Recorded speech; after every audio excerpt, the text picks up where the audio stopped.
And good evening, everybody. Welcome aboard. This is a podcast that I have been running for a while on my older channel known as Geeks with Cash, which I'm kind of starting to wind down a little bit. So some of you guys are regulars and have seen this podcast on the other one. Some of you guys are kind of new to this. So this is a format we've been running for quite a while. So if you see anybody you don't recognize in chat, say hi. Kind of get to know each other.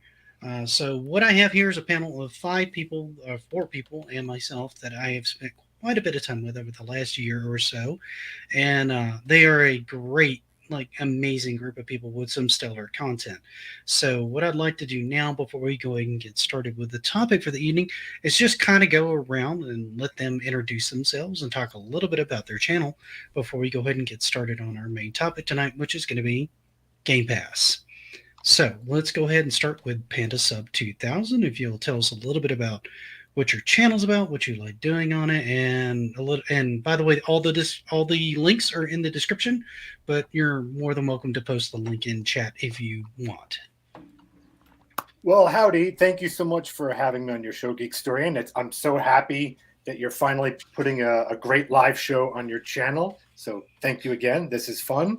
As far as me, I make gaming content with a little bit of a twist. I mix narrative storytelling, an episodic sci-fi comedy series with games, although because of all the effects work and all the stuff that goes into it, it takes me forever to make episodes. I've got one coming out in a month or two, but you can visit Panda Sub 2000 on YouTube and check out the content I've got there. So thanks again for having me.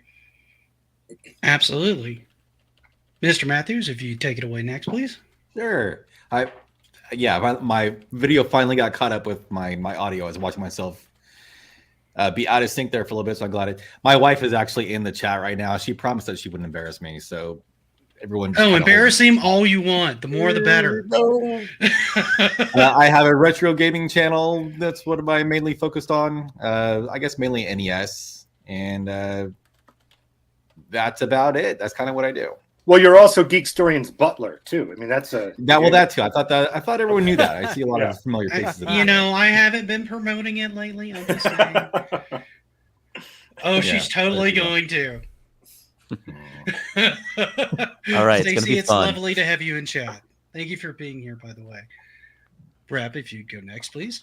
Yeah, Retro Advisory Board, Rab. I think I have a channel. It's been a little while since I've uploaded stuff to it. You've been working on like a 30-hour soliloquy or something. Yes, 30 hours is correct. I've been working on a series that is about 30 hours. It's the history of one company that morphs into another, and I'm going back in gaming history about 150 years here, like before video games. So there's a lot of stuff to dig up. This stuff is very narrative driven, very dive into the weeds. I kind of take the focus that anything is interesting enough if you dive deep into it, deep enough into it. So in the next couple of months, I hope to have the first part of this lengthy series out, and we'll hopefully get some smaller stuff in as we go. But that's been my focus for the past since September. 67 years. Oh, a while. Yeah, you've been really working hard on that one. Mike, if you take it away, please. All right, I am Mike Mullis from the original Next Level Gaming, old man game journalist guy who's no longer doing that, but has a YouTube channel with a couple of great guys, Chris Williams, Peter Hutink. We do a Tuesday night 9:30 p.m. podcast, and then I do some streaming on pretty much anything, depending on what my mood is like. So retro, new stuff. Just finished High Def Rush last night, getting ready to try some Atomic Heart, stuff like that. So just a nice, fun little channel. Try to enjoy some gaming talk and play some games. Yeah, there's so much stuff coming out this year. I bit the bullet on a new graphics card for my computer. Ooh. I went big. We'll talk about that offline, but. So that is the panel, guys. Every single one of these guys has an awesome channel. Unfortunately, tonight, I believe, unless he changes his mind, and that's up to him, MrMatthews will be leaving the panel. No, he won't. I've gotten. You should pay your butler more, Nick. Hollywood. Just pay him more. You do not rebound from having your wife shame you off the stage. So Yeah, this is a good one to go out on, I think. So I'm pretty bummed to see him go. He thinks I kind of started this whole podcast to do something with him, and then brought Mike into it because I knew Mike would get along with him, and it's been the three of us for as long as the show has ran. So I do not know who else is going to be able to step in. God, Nobody, I'm tearing 'cause up. Rob's- What the hell am I doing here? Okay. Nobody, Anyway, nobody, because Rob's not leaving. you're in denial, but we've talked about it several times, and and he's just not comfortable being on stream from on stream broadcast. live in front of an audience So- on a weekly basis is a massive undertaking. So that you yeah, have been it's- here No, it is. speaks volumes. Yeah, it's a kind of a stressful thing to do, and it takes a lot of time. So that's kind of why you have all the Mega Man stuff around me and behind me. Not that I don't like Mega Man, but while it's not his absolute favorite series, it is one he's very well known for on his You channel. should have had Metroid back there. No, I have Metroid background for him, Castlevania, and Mega Man, but you can't see it because it's right here. I'm pointing to my heart. I'm pointing to my heart. That is some unfortunate news. Me and Mike will still continue to do this until we find another regular podcast member. It may be one of the people on the panel. It may be somebody completely different. We haven't really talked about it very much to kind of figure out who we're going to approach or who we're going to have on. It may just change out a bit because I'd like to keep it 3 people at least each week because I think that gives us enough viewpoints and to have a good active discussion. So send your headshot and your demo reel to Nick. Yeah. So I think you should make it awkward, like invite your mom or something, and just have her as a guest who doesn't know what the hell you're talking about. I'm just gonna have them. She can talk about all your weird Christmas gifts she gave you, like blocks and weights and stuff, and it'll be perfect. Hey, Henry, good to see you. I'd say make it really awkward and have Rob's wife on and just that's That's even better the show has been. We'll replace him with one of his cats. They could This just was her end game the whole time. yeah, it really was. And just to be He clear, said he wanted more family time. This is so much better though. just to be clear, it's not like I'm retiring from the community or anything. So I'm still going to be no. hanging around in the chat. He's just, I'm not really leaving. He's just like, leaving Nick. people in the Tonight will not audience. be awake. No difference. Just there won't be this panel right here. So that's it. Yeah. He just won't be doing this stream. He's still doing content. And, He's still and doing Jim's, his own channel. he brings up a good point. Most of my appearances have been pretty much pre-recorded anyway, because I already know how much I'm going to add to the conversation. So just about 2 hours of me just staring at the camera and nodding every now and then. That's about it. You added a lot more than that, but Yeah. we're going to go ahead see and get tonight. started here. So I am basically going to try to keep comments in the chat kind of coming your guys' way. And I do have some notes and stuff like that I have here to kind of help move the conversation if it seems like there's kind of a lull or anything at any point, just to kind of moderate things and kind of keep things kind of Not grooving and sure moving there's here. going to be a lull tonight. There may not be a lull I'm at thinking all. there's We're not. going to see how this goes. Can I So- interrupt you, Nick, real quick? Go Do you right mind? ahead. So real quick, Mike, you know I love you, but I was originally going to come in here swinging. I was going to swing real hard, and I said, you know what? I'm not going to do that. I'll make my own video with all my talking points. Tonight, I want to have a good time. Rob's leaving. I want to have a civil conversation. And here's the real reason why I decided that I'm not going to bring any fire with me tonight, because Mike and I had a phone conversation just a few weeks ago that he didn't know that I was recording. And this is about Game Pass. Mr. Game Pass, who says, oh, I love Game Pass. I love this and that. Well, I have Mike Dulles right down there, who on the phone told me that Game Pass is a load of poop. That's you know what? Nick, I gave you the tape. Why don't you play that? The evidence. I'm reluctant to do so, but I mean, people Let's need do it. to know. They need to know that you've got a fraud. Roll the tape. Here we go. Phoenix, don't tell anyone this, but I've always secretly hated Game Pass. I personally can't stand it, and I think it will damage the video game industry beyond repair. The truth is, Phil Spencer used to dog walk my dog, and I didn't have the money to pay him. Instead, we worked out a deal where I would praise his terrible service, in exchange for him continuing to walk my dog Noodles. If this gets out, my reputation will be ruined. The only thing I don't regret is subbing to your channel. Panda Sub 2000 is the best channel of all time. The end. So the show is over. What do we need to prove? Wait a minute. That's Hold on. irrefutable. Wait a minute. I don't know how else Wait a to... minute. How does a dog have noodles? No, your dog's name is Noodles. You What don't are you remember trying your to do? dog's name? I did not see. Honestly, sir. I mean, you just had me saying I'm. I can see you getting red, dude. It's walking my dog noodles. Obviously, Microsoft has not paid Apparently. enough to work out all the kinks in their new AI. That's all I'm gonna pretty say. sure. So Just I rest my sir. case. So besides the fact that was damn impressive, I was impressed that you lied on camera. I would like the audience to know that Panda Sub was going to come in here swinging and angry and mean and attacking, and I was simply going to converse with him. See, this man here, this man here is a monster, and that is true. He was admitting it just a minute ago. So I am not swayed. A by lovable, adorable monster that women and people of yes. all nationalities love. I have no idea what we're yes. talking about tonight. I just want Like some Grover. Momofuku dog noodles. Right, dog noodles. Apparently, dogs have noodles. No, his name is Noodles. How do you not know your own dog's name? Yeah, don't forget to give your dog spayed and noodled. I don't know how he does that, but you know what?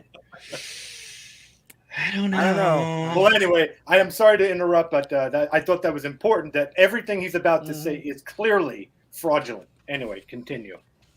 So what we're going to do is we're going to go ahead and get the conversation started. I don't know who wants to kick it off, but basically the discussion tonight is going to be on Game Pass, its validity, any services that have come before. This includes things like Spotify and Netflix. Big Fish actually had a service like this before. Stadia, which we're not going to. I don't think we'll bring Stadia in this because they had a really, really bad model. But maybe something along the lines. Bill of Harrison. Sorry. No, there was a whole pricing model and other stuff. I'm Oh not no, even there gonna was get into that. so was a much huge more problem. wrong. Yes, there was a lot. Yeah, there was a wrong with lot Stadia, wrong with the inception of that as a but product. it started at the top. It did.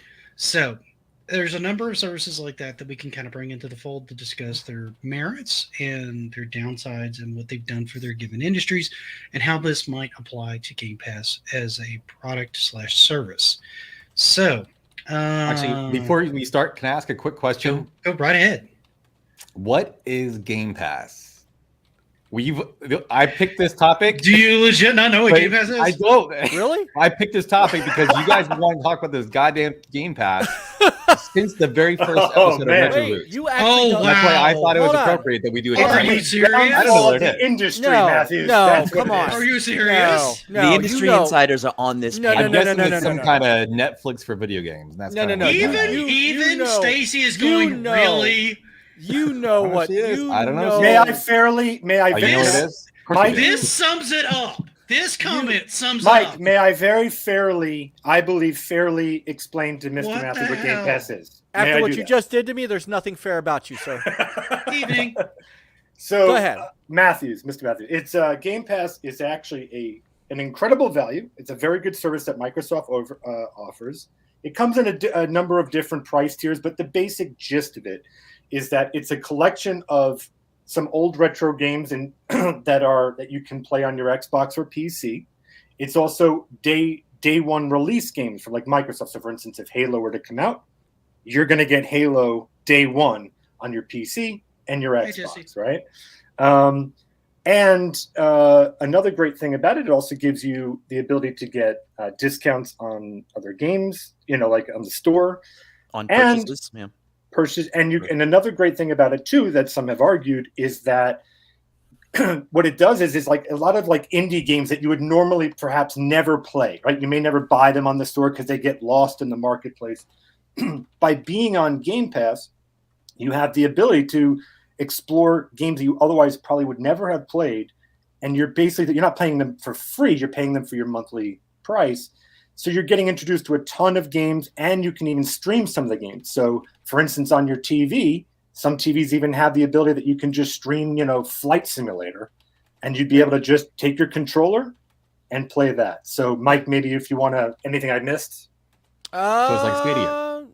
No, it's better. It's No. way better than Okay, Stadia. so No, all right. it's So nothing like here's the Stadia, difference. actually. Yeah, the difference between something like Stadia and Game Pass is, while, as Panda said, there's tiers of it. The top tier does give you access to stream that stuff on older Xbox consoles and PC and mobile and stuff like that. The main gist of Game Pass is you download the game and you play it natively. So Correct. the games are in full 4K. I mean, they are basically the games. You're not streaming them. They are on your machine and fully playable. You know, a perfect example was, it was a game called The Medium that came out day one. And I didn't have the Series X. That's their latest console. So I was able to, thanks to Game Pass, I was able to stream the game on my older Xbox. So you could play it that way too. So you're, in a sense, getting the 4K, nice version of it via streaming. Yeah. No, he's you're actually actually talking to go to the point that RetroBro made. He's actually talking about That's both, because at xCloud. $15 you can cloud Yeah. stream them to your phone and to other devices. That's Game Pass Ultimate. That's It Game has- Pass yeah. Ultimate. But there's so different you can do tiers. that with some of the games. That's the Yeah. higher tier. That's That's the the top higher tier. tier. And that's the one that also includes like the extra games each month and things like that you can just own, because that's where games with gold kind of got wrapped into as well. What did I say wrong, Mike? No, you didn't. He didn't Oh, say no, no, anything no, I wrong. was saying what the Matthews' only- understanding was a little different. Oh. No. Well, I was going to say the only correction on the streaming part is the streaming's not 4K. Okay, yeah, right. But I mean is that I'm getting the the real full game. I'm not getting, for instance, Correct. like on PlayStation, if you were to play Horizon Forbidden West, that's their new one, you're getting the PS4 version. That's like the 1080p version, right? This is, you're getting the Series X game streamed to you're getting the Right. full thing. That's what I mean. Right. Yeah, and that's correct. Yeah. Yeah. Played over the server via cloud. Mhm. Now the caveat with Game Pass is, if you don't have an active internet connection where it can verify your Game Pass account, even though the game's stored locally, you can't run it, Right. because it has to validate your account is in good standing anytime it launches a game. Correct. Right. But that's also kind of fair, it's like the equivalent of if, let's say, Netflix offered you to understand that, but download it's it. frustrating during some of the hours, because there's been times where I lost power for a little while, where I lost internet for a little while, still had power, and I thought, well, I'll just boot something up and play it, and since I've got these downloaded locally, and sure enough, they wouldn't load. It's a shame that Online it doesn't do it connectivity is required. Nintendo. Like Nintendo, you have like a short period of time to still be able to play those games. You know what I'm Right. talking Yeah. about? Because Yeah, if you where you do, have it does. like Yeah. Where you have like a 24-hour window before it swipes again Mhm. to do a validation check. Right. Which Right. was So what's their that, Seymour? original plan in 2013. Right. Hi, by This the is way, just- Potion. Hey. So that's the gist of Game Pass. I don't know. Did any of that Got make any it. sense, or was it just a bunch of? Yeah, you lost me at Xbox, so that's Okay, that's fair. Mr. because you've Matthews. never really been. Mr. Matthews, it is a library of 100 games that It's over We- that now. it's Way over that. 100 games, but you basically have a library of games. Some will cycle off, some will cycle on, but you have Right. all of Xbox's latest hits. You have several Day of the and date. classic hits. You've got day and date. Day and date it means the same thing. July 20th is day. Yeah, July 20th is and date. those always stay. It's on the service. release date when it comes on is you get it on Game Pass as well, all first party for Xbox, and you get a bunch of third party big hitters as well. They've put out a lot of deals to make sure that it's a good variety, and it is a really good, like what Panda said earlier, it's a good deal for players to have access to a ton And families of, too, a ton especially of during these popular trying recent times. games. It's Yeah. it's an inexpensive point of entry for people. Yes, It is, and since it'll work with the Series S, and That's a it'll work with the sly way Series of. X, I see what you're doing there, Molly. it's an easy way for people to get in at It's a a point at of a entry, budget, Mike. at a budget as a budget option to be that's able to exactly get in what and it have is. a lot of games. Why do you think the Series S comes with 3 months of it? Yeah, and it's I mean- also about the price of a Switch. Yeah. So entry point Right. is good. The price per month is roughly $15 if you have Ultimate. So it's pretty inexpensive, particularly if you play through multiple games a month. If you play through at least one game a month, you've gotten your money's worth out of it, and then some. As If far you as buy the 3 value. games a year, it's worth it. Yeah. That's true. Yeah. The whole appeal is to make it as attractive a proposition as possible. So it is access to more games than if you bought these out of pocket, you would be spending a fortune. And as opposed to $10 a month or $15 a month, it's kind of a no-brainer for access to a small library. And Mazen sums it up very easily. Netflix of Xbox. Yeah, that's a pretty, minus the fact that you download the game rather than stream. It still operates under the same premise. It's the same premise. And you have the option to buy the games outright. So even if they leave, even if Sea of Thieves is going to leave in 2024, you have the option to buy it, and you get like 20% discount on that game. Yeah, something like that. Yeah, and I think you get like 10 or 15% discount on like extra content for the game as well, or something like that. Mm-hmm. So we talked about the positive packs and all that. Well, we to got 2 add hours to that going though, negative. here's why it's also not Netflix. I mean, it's that's a good way of just quickly summarizing it. But what you would need to add to Netflix is that movies that are coming out right now in the movie theater would also be coming to Netflix, and that's going to be something that we will continue to talk about tonight, because that starts to get into the danger zone. Yeah. Disney Plus. So as we've kind of filled you in on the premise of this, and I'm sure it will become more clear the further we get into this, let's go ahead and get started with kind of opening statements on it. Do we want to do I think we just positive did. negatives, or we just there's been a lot of stuff said, but there's not been a lot of cases made one way or another.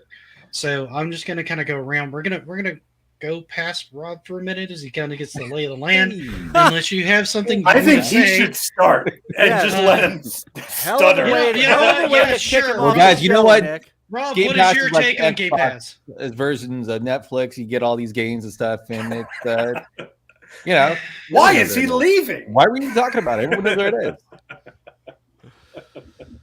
All right, so I'll start. Stacey, I feel like you need to talk to your husband a little bit about, I don't know, the real world and how it works now and things that are out there. Since So- he seems very fixated on If you can games, show you a but has picture of no my idea game what's room going and- on. Stacey, can you talk him out of leaving, please? So I will start. I think Game Pass has been the best deal in gaming for the past 5 years.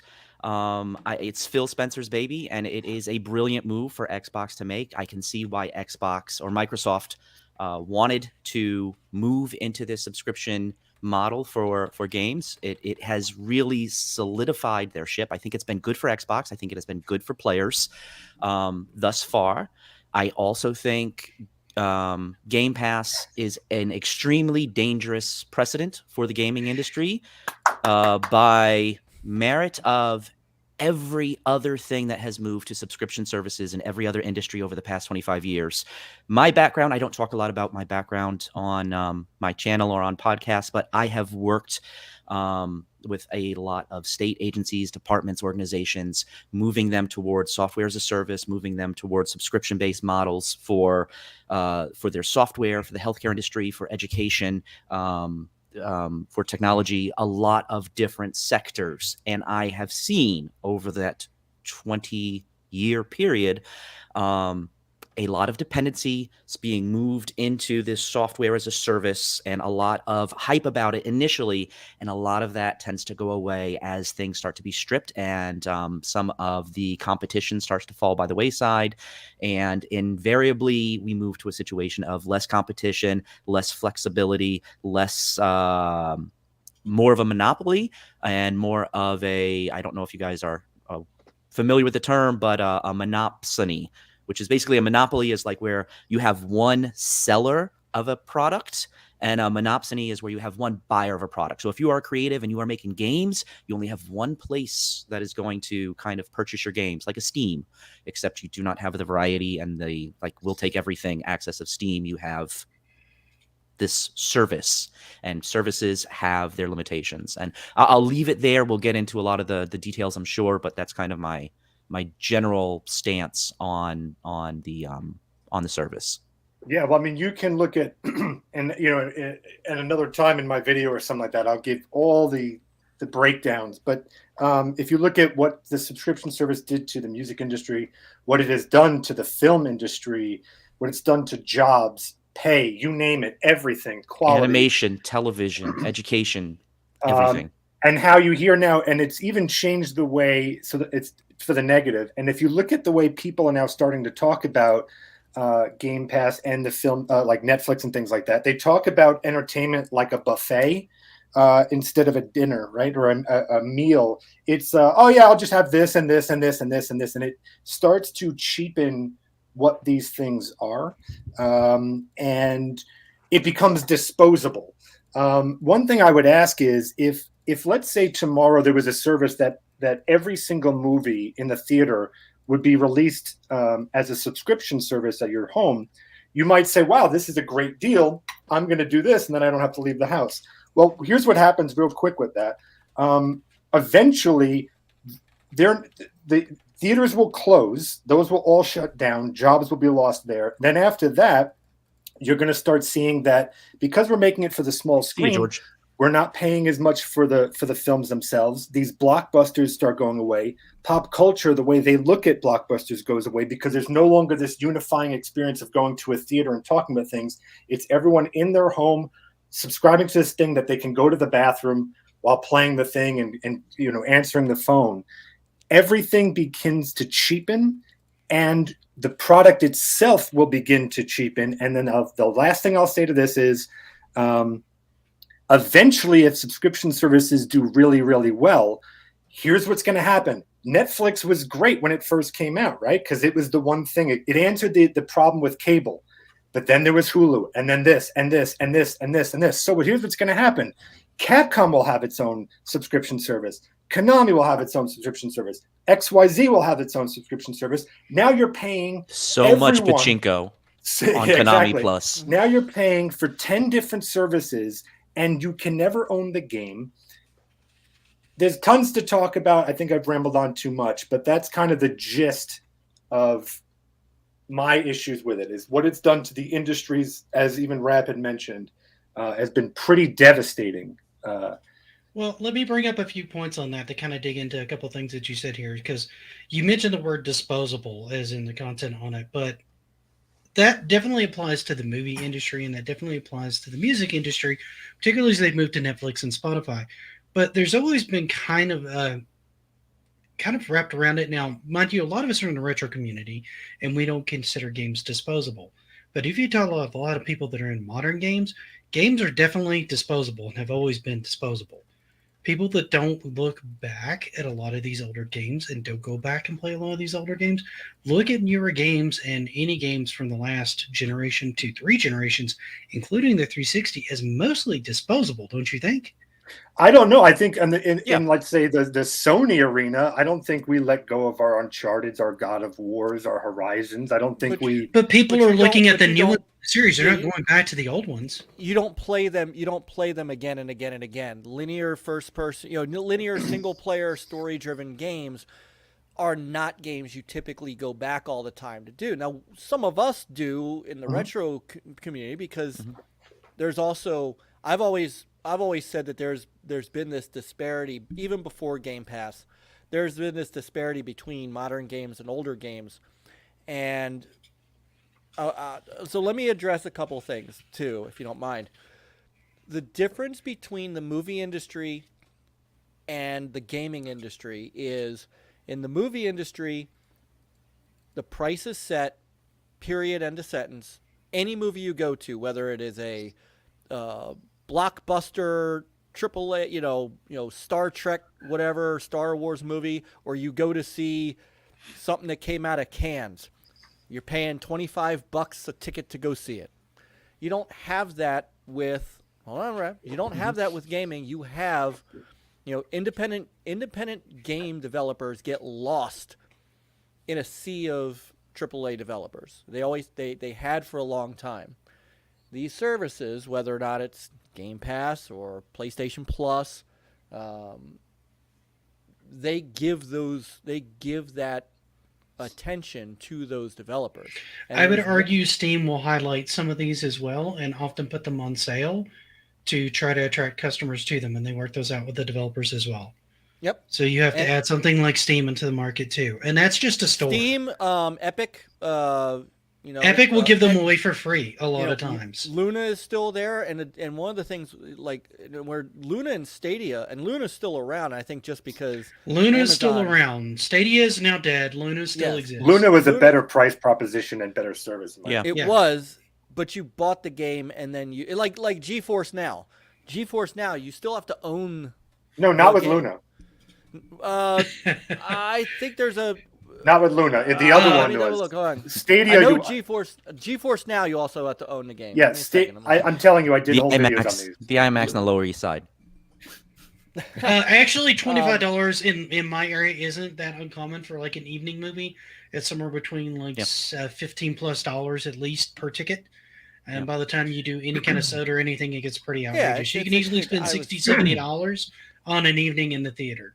And also, Which is the- why streaming the services exact got more price popular. isn't really that And you important. don't right? own- It's not. The point is valid, whether it's a Right. $12 ticket or a $25 ticket. It's the same, regardless of how AAA, how many A's are in Yeah. the making And of you the don't. movie. But and you don't the walk movies- out owning that movie. But the Yeah. movie industry had a different model for 70 years that they ran by, where you have your theaters are buying the movie and they are saying what movies are going to go at that $12, $18 a night pass versus how many weeks is it going to be on. Is it going to go direct to matinee where you have an economic minded purchaser in mind coming to buy that ticket? Direct to video was an option for them. They can send movies directly to cable television and purchasers in that respect. You have multiple outlets for those movies.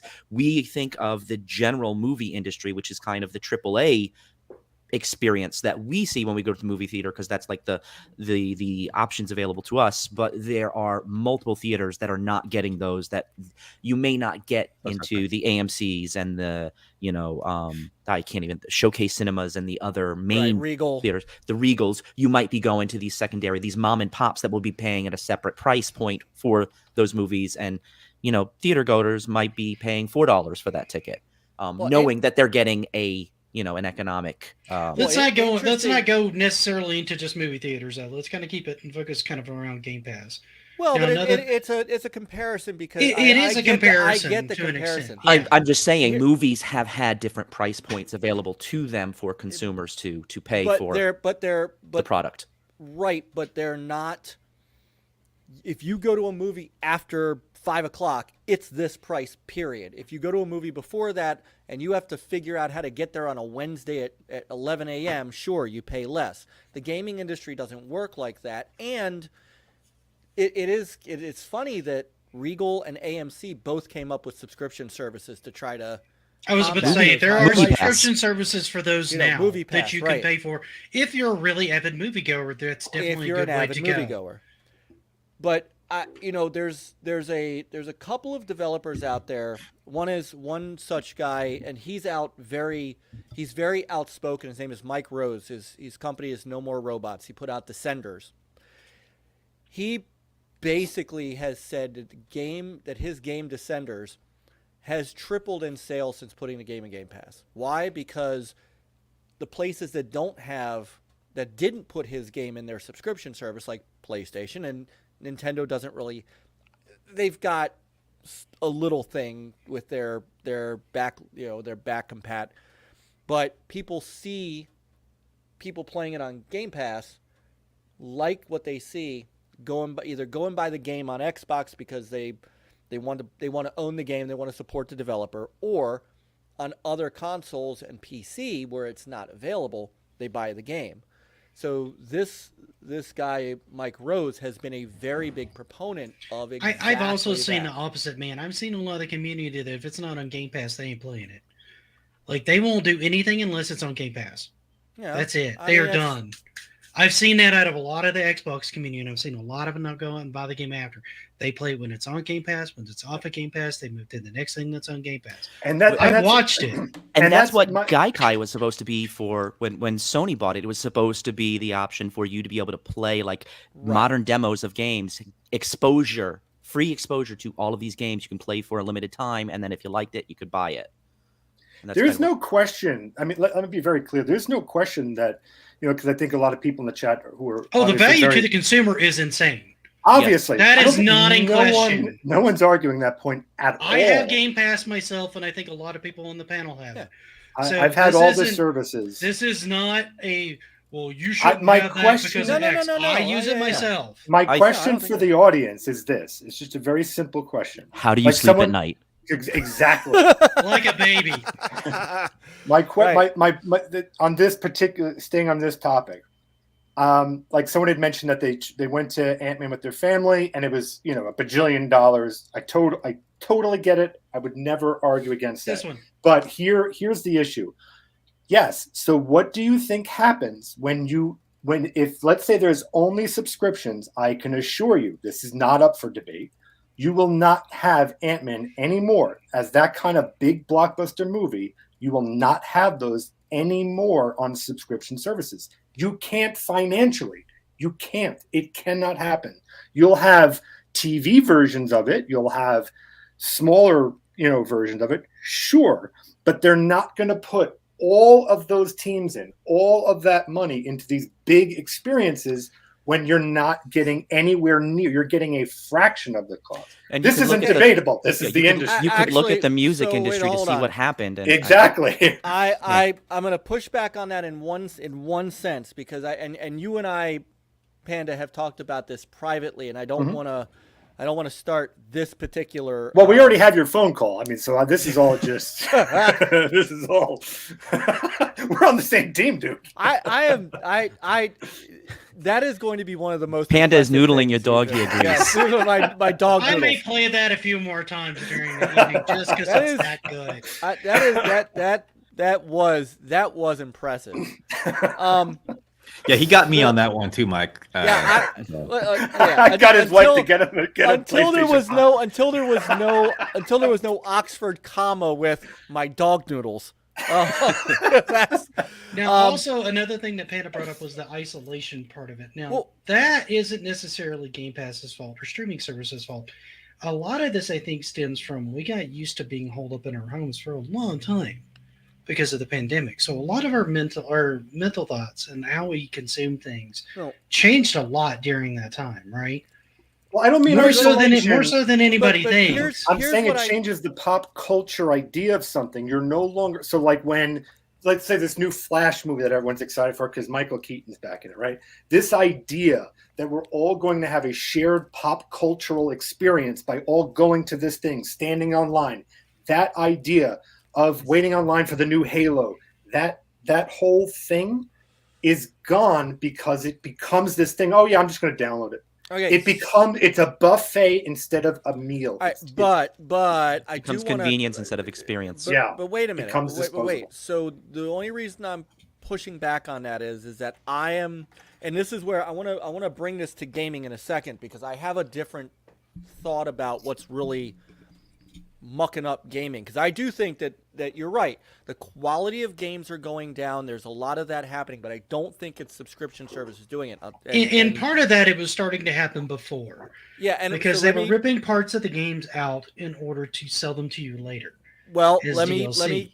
Yep, and let me get through this because this is important. The quality of the movies themselves are dictating how people are doing it. Ant-Man dropped 72% from week 1 to week 2 because when people went to see it, they realized it ain't a great movie. However, Top Gun Maverick did $126 million. And now it's actually it's now at $1.4 billion worldwide. It is a freaking phenomenal movie that it just for the sake of not getting into this topic was a just damn entertaining great movie. And from what I understand, Cocaine Bear is going to do really well because it's a stupid, fun, gory mess of a movie. It doesn't drive anything. It doesn't push anything on you. It simply is just a good movie. And people went back to see Top Gun Maverick in theaters several times because it was just a great movie. And you could put out the biggest spectacle Star Wars movie, but if you have Mark Hamill drinking green milk from a freaking alien, you are not going to get people to watch the movie. So that's where I think is, and the reason. But that's not my point, though. You know, I that, right? understand, Okay. but that's the counter argument I'm making.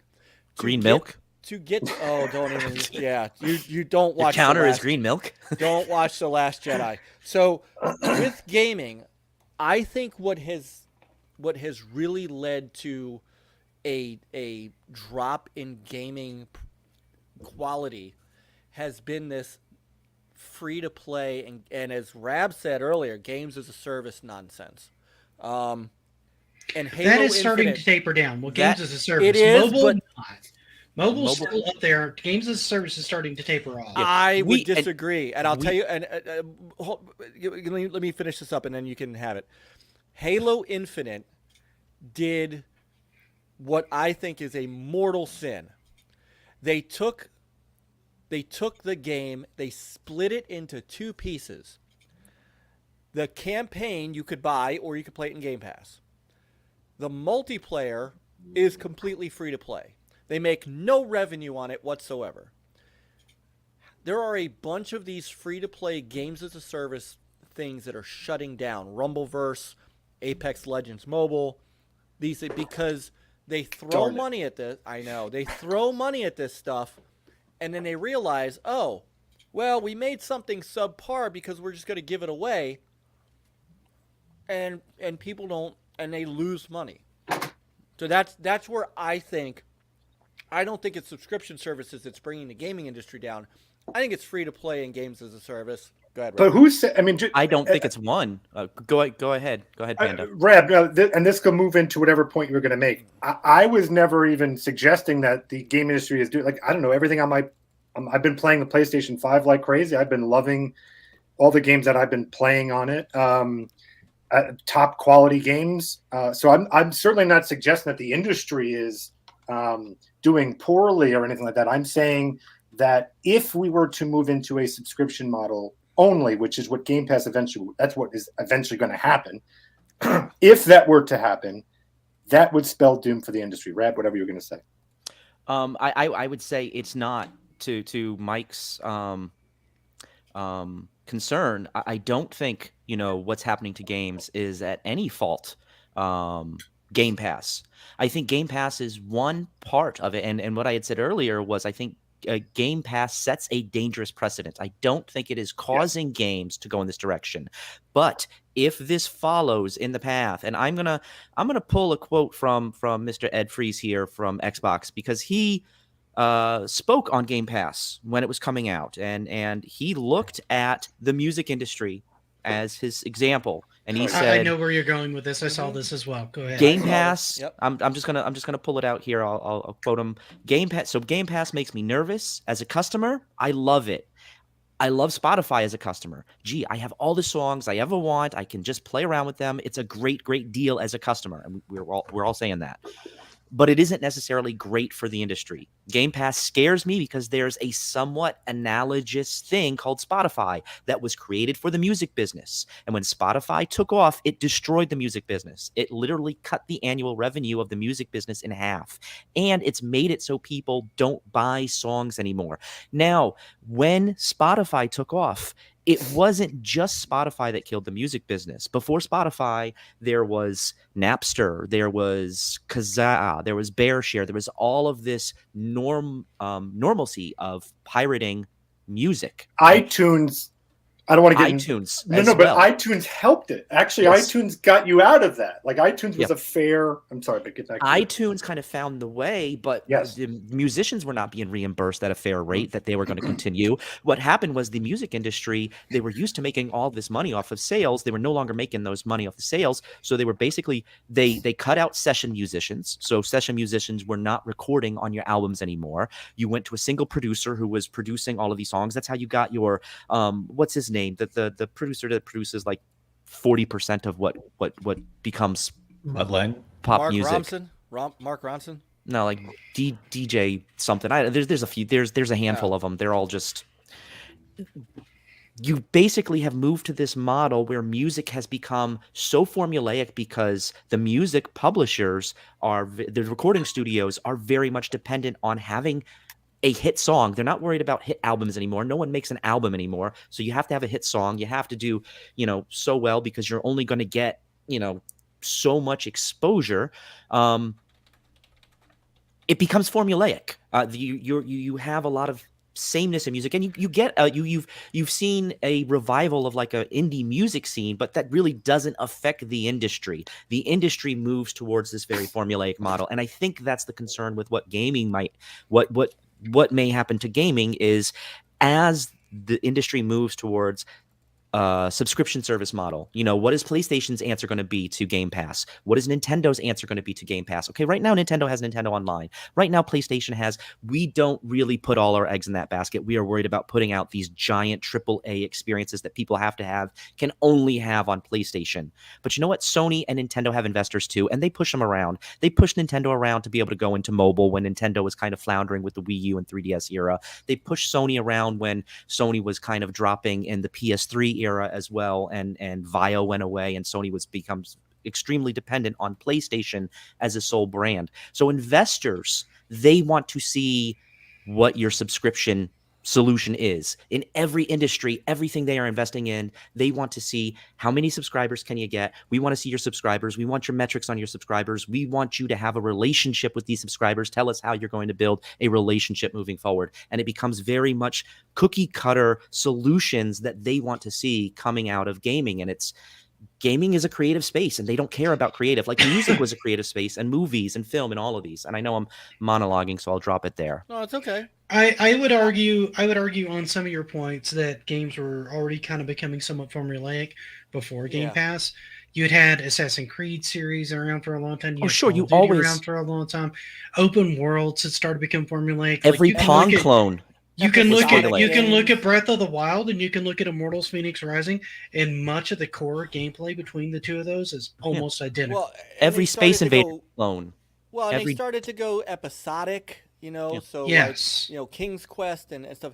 There's one big thing. There's a big elephant in the room on Spotify and Pandora and stuff like that I think though kind of gets lost in that. Omega. I don't have to subscribe. I don't have to pay Spotify a cent. I can listen to the music and listen to ads, just like YouTube. I don't have to pay a cent. I blow through an ad to listen to 5 songs. Pandora, I've never paid for Pandora. I've never paid for Spotify.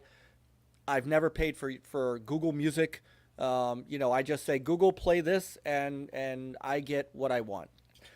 With gaming subscription services, and it's not just Game Pass, whether it's Game Pass, it's PS Plus, you have to pay for that.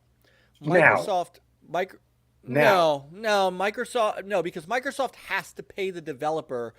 No, I'm saying, but eventually there could be Spotify has to pay as well. They have ads as a revenue. Yeah, there could be an ad model in the future. That's basically their advertising. I don't believe this comment for no particular reason. I don't believe so, but I don't believe that that's going to happen at any point. Because once that happens,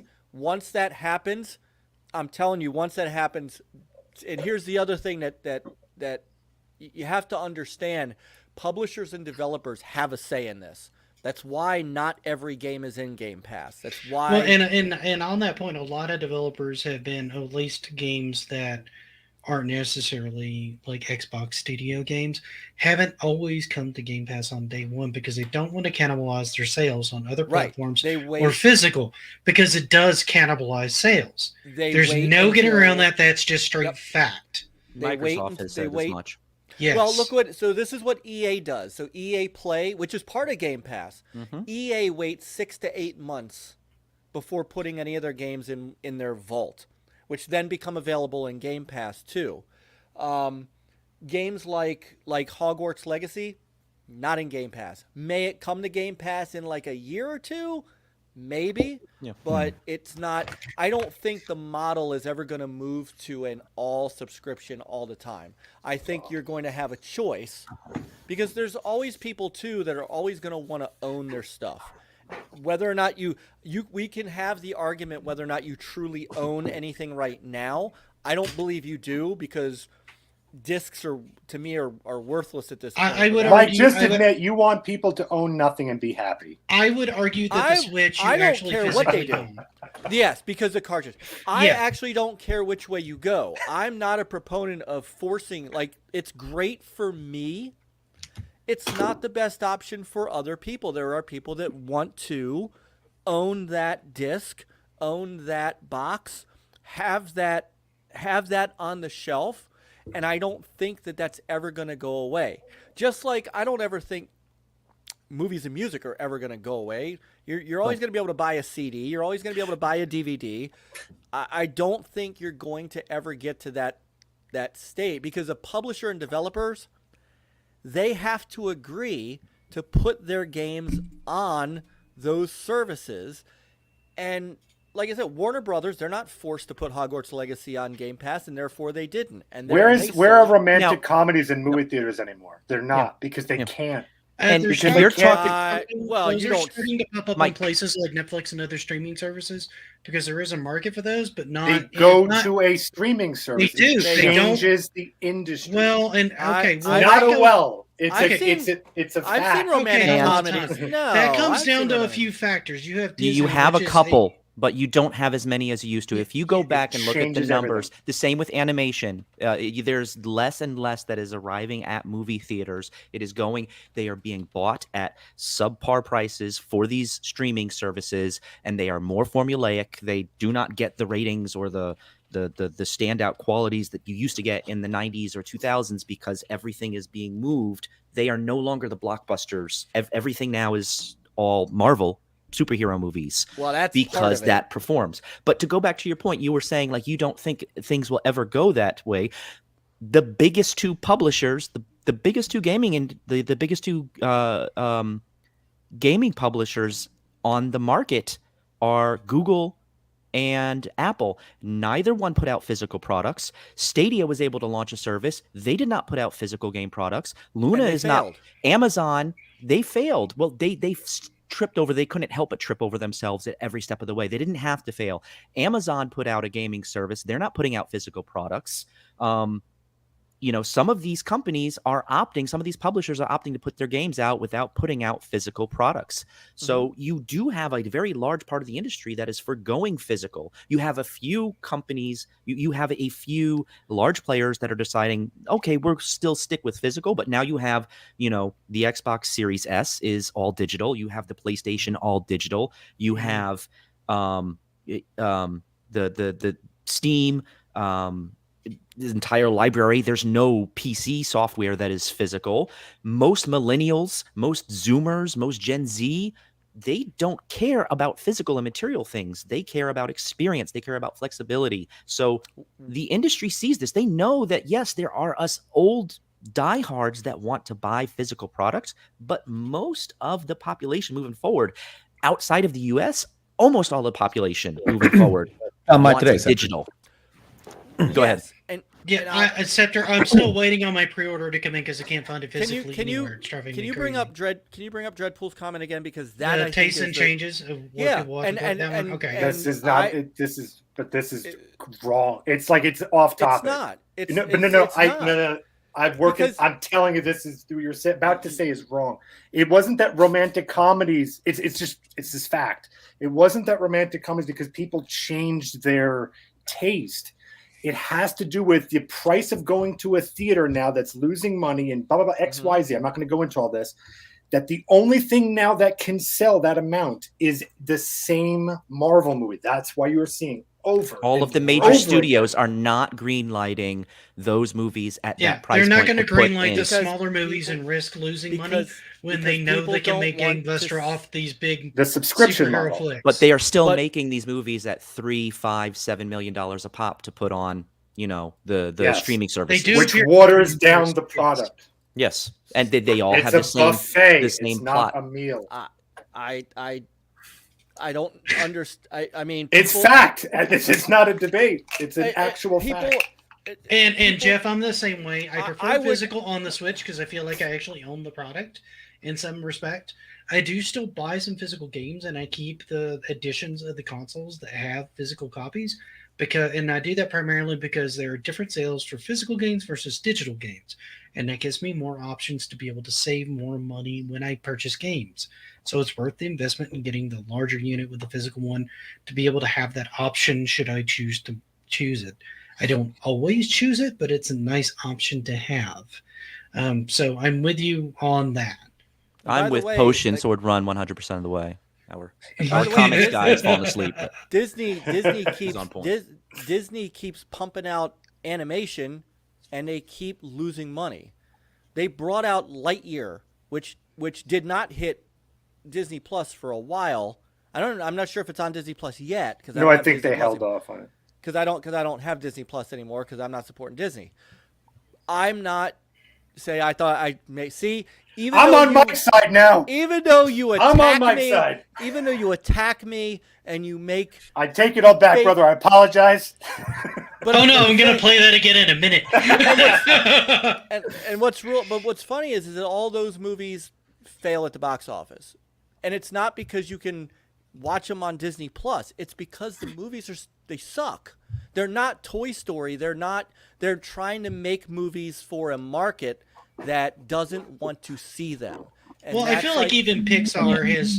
and yet, used to come up Vivo with and unique Encanto, ideas there's each several of these time. movies that do well. Yes, as well. They are those a do mix. well. When you make a Toy Story, when you make an Encanto, when you make a Frozen, those do great. When you make a Lightyear and you're doing something that is not what the people want, they don't go see it. Or you're When doing you're- the fourth or fifth sequel of a popular franchise, like Toy Story was greenlit for And whatever. it doesn't meet Yeah. expectations. Yeah. Right.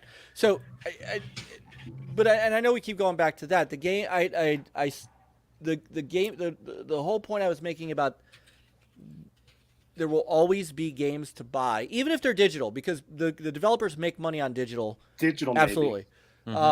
But the reason that they will always be there is because developers and publishers still want to make. Up here, we're doing the money. classic RetroRoots maneuver. Yes, we are. I mean, we're they're getting still gonna lost in the make money. weeds because I can't wrangle people back onto the main subject. And like I said, I'm with you, that guy. I'm you know, right on topic. Hogwarts Legacy sold gangbusters. I mean, just they did like 12 million. They sold 12 million copies of that game in 2 weeks. It's now one of the highest selling games ever. It's not going to be in any, and Warner Brothers knows that, so they're not going to put it in Game Pass day one because they know they can sell it. That's, you know, might it come to Game Pass at some point? Yes. Is it going to be a while? Yes. What'll happen is sales will die down, or there's games like The Avengers, which came out and for whatever reason didn't do well. It was a good game, but people just didn't want to buy it. It went about a year, and as soon as Square realized we're not going to make any more money on this, they put it in Game Pass, got a whole bunch of new people to see it, and then, and this is the other thing that subscription services do, they got people to buy the DLC. So they ended up starting to make revenue on the DLC based upon those sales. But I'll be honest, speaking for myself, I will not buy DLC on anything on Game Pass unless I actually buy the digital copy of it, because I'm not going to have DLC attached to my account and no game. Yeah, and I'm Fair. curious, and Mike, let's I guess try and move hopefully this will be a nice transition in a sense. What was your thoughts on I'm sure other places wrote about this. I think Kotaku wrote about that they found out. I just threw up in my mouth a little. You said Kotaku. Oh, believe me, that's a poo. You may as rag. well have said Jason Schreier. That's what.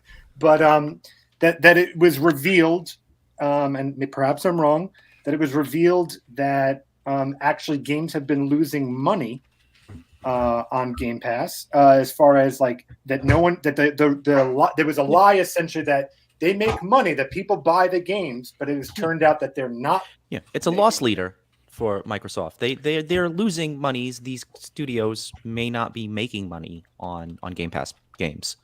Well, it depends on who you talk to, because Well, this was in there, and Rab, maybe if you know more about this article than I recall, but it was something I I think love this my was like. Kotaku.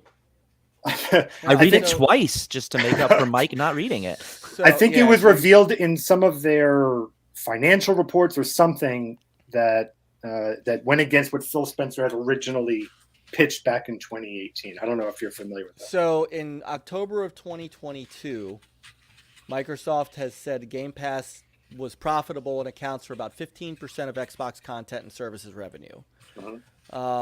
Sarah Bond, who is one of their executives, said that gamers spend about 20% more in gaming when they play games in Game Pass. They have about 25 million subscribers, so they're making. I just to do it. I mean, I can't even think about a quick calculation. Cerebral Paul is in the chat. He is a great source of information on stuff like this. I can tell you the profitability for them in 2021, it was 18% of their yearly revenue, making 16.28 billion. Yeah, they're making it 25. So it's about Now, mind you, that's a 37 couple of years old. I don't know if Yeah. they've released 2022's numbers. I'm yet, just- because so we're I'm early reading that- 2023. That Microsoft gaming software sees a decline in sales for about a year after each day one release. That's what I'm kind of Well, looking at. tell me what game doesn't lose steam if it's not after a whole year that's not Grand Theft Auto. After a year, every game loses. Well, that no, much meaning steam. that no one is from Game Pass. No one is gravitating towards buying Minecraft. it. Minecraft's a little different. Minecraft's on everything under the sun. Minecraft you told me to tell you what's different. No. That's a good look. Minecraft and Call of Duty, because they're talking about keeping Call of Duty everywhere. So, which I think is funny. You would talk about what claims to destroy the gaming. Sony in their first run at the CMA We're getting Call of Duty on Evercade. to tell why they don't want Activision to be purchased by Microsoft. They said that if Microsoft takes Call of Duty away from them in any way, shape, or form, they will not be able to invest in their first-party games. They said that's in print. So that has nothing to do with Game Pass. That has to do with they claim they get so much money from third-party game sales that if they didn't have that third-party game, they can't make their own significant first-party portion games. of their revenue, as Right. EA with FIFA and Madden and all of that was as well. And for a to go to Zeno's comment for a second, because I've had it up there for a bit. Game Pass at least puts more eyes on a product, and this It is does. true. But there are multiple avenues of which to do that. You can highlight it in a store. You can put it on sale. There are a lot of ways to do that. But it Trials. doesn't necessarily have to be on Game Pass. You can do trial demos on things like that. There's a lot of ways you can do. You can slice that. Partner with With YouTubers, Game Pass- things like that. Game Pass or Apple Arcade are probably yeah. two of the most confined ecosystems where if you put it on a Game Pass, if you put it on an Apple Arcade, you're going to get tens of millions of people that will see that and will try the game, and you're not going to get that equivalency anywhere else. You're not going to get that by putting that on the front page of Steam. And you're not going to get it by putting it on sale. Unless Well, and you are, here's part of the problem that I think, and this is something I don't think we've really touched on too much. We've hinted around it, but the curation process. Now, if you're playing ball with Xbox and you're doing things the nice way, your game can get popped up into Game Pass and get highlighted and kind of get some views. If you don't necessarily play ball, it could kind of go down by the wayside. This also happens with Apple. This also happens with Spotify. This also happens with Netflix. This is not a unique problem to Xbox, but it is a problem of services that provide these kinds of products. Curated Does that make libraries, sense? curated platforms. Yes. Yep. And it's easy to get lost in the shuffle, just like it's easy to get lost on Steam, right? Unless you're working with them and somehow to try to get it promoted a little bit more so that it actually pops up. The only other way around that is kind of more grassroots, words of mouth. You hand it out to some YouTubers or some Twitch streamers. It starts to gain some momentum that way. Among Us is a great success story where it got found and all of a sudden became like this huge indie darling game. And also Five Nights at Freddy's. Five Nights at Freddy's is another one as well. Absolutely. Made Markiplier's career, actually, I think. Yes. So I there's thought you were some walking like your that dog that can Noodles, that way. Mike. I'm sorry. all my dogs, yes, my dog Noodles. My dog. So that's another kind of worry and fear that now these services like this have so much power to determine what you're going to play without Who you the ever winners and even losers are. realizing it. Before And they determine who the winners and losers are. That's not to say that it hasn't been happening, but Steam feels a lot more searchable to me than like my Xbox does. Navigating my Xbox and trying to find something sometimes feels like a clusterfuck and a nightmare. Whereas Steam, well, it's everybody, PlayStation, Nintendo, everybody. yeah, Steam, a Garbage PC now. feels a lot more natural to do a search for me because I have my keyboard and I can just start typing for certain things. Trying to type using my controller is an absolute nightmare. But your streaming services like Netflix are moving in the opposite direction. They've had such difficulty with discoverability and searching and having so much stuff on it. It's now moving in the opposite direction where they are starting to push and promote things at the expense of all of their other shows and content where, you know, this is what's popular. This is what everybody is watching. Then you go and this is the popular categories that everyone's doing. Here's something you watched before. Here's popular things based on this. They really do not want to get you deep down in the underbelly of their library. They want to keep you with the popular stuff because that is what's paying. That is what's floating their service. So they want to keep you there.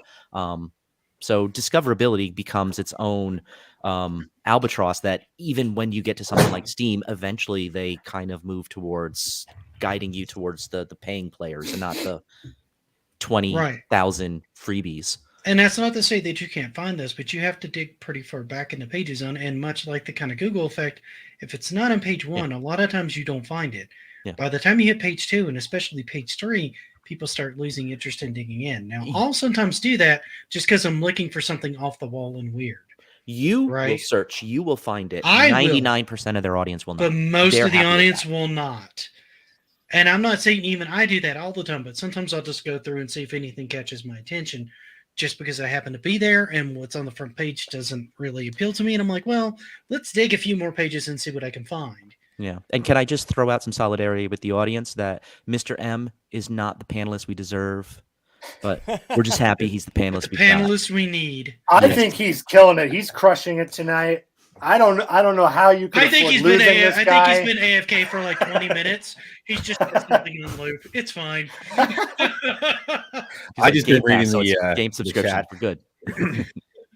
I would say, and Mike, curious, like, so right now, like, again, just for it appears that the good news for you, Mike, is that I think 99.100% of the audience is with you, Mike. So that's good company. I'll also say the good news for everyone in the chat is Game Pass, in my opinion, is the inevitable. So you're all going to win.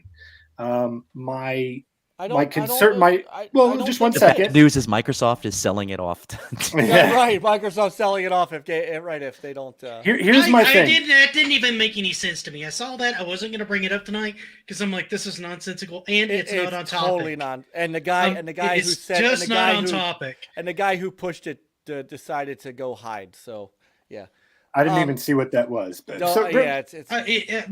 talk about it later. I don't want to do all this with that. Yeah. So what I want to say is, so let's say, like right now, we all agree, I'm sure, Game Pass is a great value. There's no question, especially in today's economic problems. Like especially for a family, what an incredible deal. There's no question. I would fault no one for having it. I think it makes total sense. I'd encourage them to go get it. Exactly. It's the same idea. When we had people got really frustrated with cable because you kind of keep buying all these different packages. If you wanted, channel X, you'd have to get package A, and then if you wanted Y, you'd have to get package B, and it became this really expensive thing. And then here comes Netflix. Here comes the Hulu model, where you can come on and people were starting to cut the cord. And then what did you see happen? Everyone had a subscription service. So, Mike, my question to you is, these are good prices. Everything is good. Right now, what happens, or do you think it's possible that soon everyone is going to have a subscription? And now you're not paying the $150 or whatever the amount is for Game Pass. You're also paying this $60 for Capcom. You're also paying the $70 for E. I'm just random numbers here. You're doing all these things, and now suddenly, in order to play this, the next Resident Evil or the next FIFA, you're not paying the 60 or 70 for the game that you're not going to even own. You're paying hundreds and hundreds of dollars to get these things if it all moves into a subscription model. Do you see that happening, and could you see that could be a problem? Well, so EA's is $30 a month, or you get it in Game Pass. Ubiplay has a service. I mean, there are going to be other subscription services, where I think that, and again, I think that we are making an assumption that EA is just never going to sell a game again, and that's not true. And in fact, going back to we're kind of Microsoft- going off of the music industry and the film industry where that has happened. Yeah, So- we're going off Hold other on, correlations and I'm of other glad you said that. industries that went in this trajectory. Education, glad you said that. printers, software, Magazines. magazines. Yeah, but you can still buy a arcades, printer. laundromats. You can't go and put a coin in a laundromat. You got to buy a card. You got to subscribe. You can have a membership. Houses. There are now I don't corporations need a membership to go to buying Dave houses. and Buster's. I just go and fill up a card. But that's but Chucky, several arcades. They have membership options. you have options. That's the thing. So I want to give Moving you forward, Game Pass is that's- an option.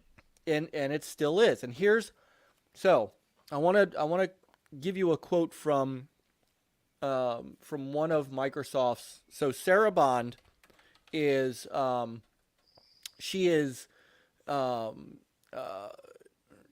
let me get her official title, because she works. She's part of Xbox's. She's an executive at Xbox, and Forbes did a thing on Game Pass last year, and Sarah Bond says one of the major differentiators between Game Pass and the subscription services that have come to dominate the music and video industries is that it remains joined at the hip to the Xbox Live retail store. And so the relationship between playing on subscription and buying games is fluid in a way that isn't replicated for these other services. When you subscribe to a channel that enables you to watch a video like Netflix, that's kind of the end of the monetization cycle, that you have that piece of content. In gaming, it's the opposite. There are items you can buy in the game. There are extensions you can buy. There's a next franchise that you can purchase. There are other genres that you can leap into. And one thing that I had forgotten to bring up that I think somebody else that I think Zeno brought up earlier was, I can buy a Hogwarts Legacy because I have money that I wouldn't have had if I had to buy High Def Rush and that game I just played and finished, I got in Game Pass. If I had to buy Halo Infinite, if I had to buy all these games that I wanted to play, I wouldn't have the money to buy Hogwarts Legacy. I think that's your strongest argument. Well, let's be honest here. For the polish that's on Hi-Fi Rush, $30 is a steal. Absolutely, but That game is $30 on Steam right now, and honestly, and it is that a game game's of the worth year. 40 or 50 at the polish they put in it. Even if you don't like rhythm That's games, you have to admit that's a really cleanly polished, well-defined game that has a good pacing to it. That is a game of the year candidate in my opinion. Straight up, full stop. Which If game, a Mike? High Def Rush Oh, okay. Mhm. by Tango Gameworks. If a game about a cat that wanders the streets of a city, I thought It'd be Stray was a game. brilliant idea. I I'm still not- need to buy it I'm and not- play it. I think I it's a am- brilliant idea, and that I'm game not- sold well. it did, and I'm not disparaging the game. I'm saying if that game could be a game of the year candidate, so can this. I'm mostly bagging on that because I watched every fucking Xbox person bag the shit. Language, out of that game. Nick. I know. And that pissed me I off. stopped And the reason it ticked me myself from off saying the F word. is because that was an indie game that came out that was polished, had a clean story on it. Whether you liked it or not, it's irrelevant. It was a clean, well done story that was tightly compacted and respected people's time. They could get in, they could play it, and it was at a good price point. And it had tons of players and made tons of sales in a week. It totally deserved to be nominated. Absolutely. I'm not saying it didn't. I'm saying that if that can be nominated, so can this game. And to be fair, a bunch of PlayStation people bagged on High Def Rush because it was. You didn't Because it see was a me drop. doing it. I didn't. You're not. I looked at it and went, Oh yeah, console "Looks wars good." is lame. You're not a fan. You're not a fanboy. That's the difference. Yeah, so Nick, I've got breaking news. We have Coco Melon has dropped their endorsement of the show. Oh, We've lost Coco Melon. That's Damn okay. it. That's okay. They're leaving because Rob's leaving. I expect It's not the language. I expect a massive influx of people tonight, and then as they like see the podcast, I'll lose like 100 people. No. By the way, at some point this show, by the way, folks, you folks here, at some point, RetroRoots will get back to talking about retro games. This wasn't the night for it. Honestly, this is kind of comes into the play of where This is things the were evolution going. of gaming. This is Well, the it's- evolution of Absolutely. gaming. What There's gaming We've also- had was. some of service. If you want to go to you want to go retro with it, fine. Sega Network. We can go back to Sega Network. Well, we in- can go in back to the we television can go network. back to the Dreamcast. The, network. You play can go back to cable. the television. well, network. Didn't there is- Nintendo have a little They've had network back in the services day? like this. Yep, if we're talking- Satellaview In, Yeah, they in did, Japan. didn't talking is a in about Japan. service just So- like this so in a sense. if we are talking about retro gaming, there is some piece of these. EA does it, Microsoft does it. That is game preservation too, because you can get a lot of Xbox 360 games that were back compatible that are in the service. You can get a lot of EA games that are Xbox and Xbox 360 that are back compatible. Sony is doing it with their top tier of their Sony's doing it with their top tier of PlayStation Plus, where you can stream in PS2, PS1, and I PS3 love you, but I hate you games. so much, Rob. I'll take it at the same time. So there is some game preservation that comes into play here too, and that's kind of nice. But I don't think that's. I think that is. It's a small part of it. want to talk. He did this intentionally. Mike, I'm curious. I'm curious. When I started the show, I named and actually had been sprinkling through a ton of very positive things about Game Pass. That's There's what been I've a lot of doing. sprinkling going Yeah, on. yeah. Oh, sprinkling. Mike, I'm as kind of a fun experiment. Argue against Game Pass. I can't. You really can't argue I can't, against it. You can because- see because- no flaws in that system. Because it is an option. It is not Right, but I'm saying, mandatory. You don't see that back in the day, right? When we were looking at subscription services that were creeping in way before Netflix, okay, and my friends in the music industry, way before Spotify, there was a feeling that was coming around, and we were all starting to get nervous. We saw everyone else getting really excited. We saw the consumers getting excited, but we were not. We went, uh-oh.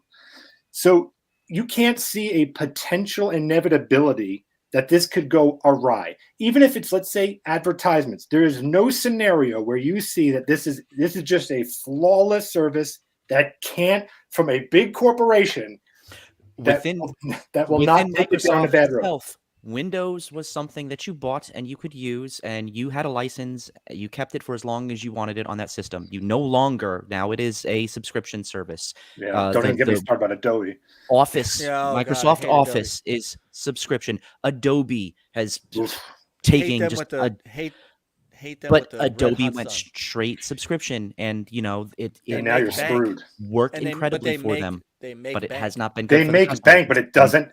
In the end, it doesn't. It is not good for the customer. So right Dude, now, like I before, it was can- great for the customer. Yeah, I can Microsoft- tell you Adobe Microsoft is Client less Services, stable now than Azure. it ever has been because it's a service. When I updated, and I haven't yet to downgrade on it, I have had multiple times. I had one evening where I was trying to edit, and it crashed my computer 8 times, Yeah. moving files This into the Premiere program. 23 or whatever it is. Well, it's going to be any. Yeah. I always tell people, don't ever go Yeah. to the latest. Always stay a year or two behind. But that's the thing. You know why I did Yeah. that? I just haven't downgraded back from it, but it's super unstable. Of course, And- it is. Of course, but this is the thing. Because what you're doing is you're playing a beta product, right? Now, that's not to say that's a good correlation for Game Pass. No, It's it's not. everything, Nick. It's not. Because in the beginning, it was a great price proposition for That is people just- in the industry. It was great. Oh, you mean I get to get the latest technology for my project? Wow, at one easy price instead of paying the $1,000 a year. Wow, that's great. Here's the problem. Eventually, that was great in the beginning, and we were all rooting for it. Yay, this is wonderful. And now we're paying the price for it. Just like in my opinion, you will be paying the price eventually.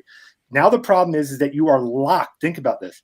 For professionals, they now are locked into a subscription forever because if a client were to say, I need you to go back to a project and do some changes, you need to have a subscription in order to get that. And on top of it, if you don't maintain your subscription, meaning this is not a scenario where you can just resubscribe later, you will lose the software. Meaning, if I needed a 2019 After Effects, I will not have that in 2023. I can't go backwards. And But they so don't you want to have to continue stay supporting that. That's forever. legacy Right. costs for the company. They have they every don't- incentive yeah, to that's drop it. technical debt they don't want. But No, you I'm not can- saying you shouldn't have Game Pass. I'm saying I think it's a Right. great price proposition. You should definitely have it. I'm No, I not. think Panda definitely said all of you should drop Game Pass. That is That's- correct. So Yeah, I'm be saying be fair, careful what to- you wish for. Yeah. So ahead of you, to Panda. to reiterate this for probably about the 9th or 10th time, I would never recommend somebody not have Game Pass if you have an Xbox or if you have a Windows PC. Yeah. I would never recommend don't have it because it's too good of a value. What we're talking about is the pitfalls of something that's too good of a value or even a mobile phone. I mean, just down the it's a great- road as they get more and more market domination and there's less competition. Yeah. What happens? As- What is, We're what, how does that shape the we're industry? looking at the way at trends that have already happened with things like Spotify, things that have happened with things like Netflix, and things of that nature as things have moved forward. as That's what we're 80% talking about. We're not saying don't get the product. We're saying Yeah, don't no, get these no. services. Most of us use them. in Yeah, yeah. 2028, when Microsoft's customer base, 80% of them are using Game Pass, 90% of them are using Game Pass. How much initiative and money do you think Microsoft is going to pour into these other options where we're saying as long as Game Pass is an option, it's fine? At the point that Microsoft says, let's just go ahead and pull off that Band-Aid and stop doing this because it's only going to affect 10% of our customers and they can move to Game Pass. It's fine for the 90%. It'll be fine for them. but As we there's- move towards that point, it's happened in every industry. Exactly. So it's there's one issue though, is that you can't. when Don force Matrix Jr. that. takes over. Yeah, so John Matrix Jr. You can't force that on publishers and developers because at the end of the day, and again, Sony is saying this. What about Call of Duty. publisher has ever wanted you to own anything? They don't. They don't, You dude. This don't. is like their They dream. don't. But This is but you don't- every then VC, why- every investor wants to move towards this. Then They're- why are games? Ubisoft, EA's investors are all yelling at them. Why aren't you doing this? Why aren't you putting more money into Well, every investor wants subscription services. They do not want to sell commodities. They want to sell subscriptions. They want to sell relationships. They want to lock us And- in for life and yet- into buying whatever it is they're and going to yet sell. Warner Brothers and From Software and Sony are not doing that. They This is a funnel, dude. they are doing it tepidly and they are behind. Warner So, Brothers. Sony's again, doing they- the same thing that Sony did when the original Xbox came out. They're going to start playing catch up. I guarantee you Warner Brothers in their boardrooms are talking about this as well. Also- but then they're coming in with the They chart would- that said, "Hey, we just sold 12 million units and made $860 million on our game, and it cost us $100 million to make." What They're- incentive do they have to put that in Game Pass where they won't make $860 million? So I want to Their largest investors when you guys who finish will this, walk this- away And this they'll They're make stream, their own subscription service. They're if they're not not walking hearing aw- that they're not going to be making hand over fist in 10 years. So let's go to a couple comments here. One from Big Block. Subscription services are great for a customer when they're undervalued or devalued by the competition. Once the shakeout happens, they're locked into a trap, going back to Panda Sing with Adobe and other services like that.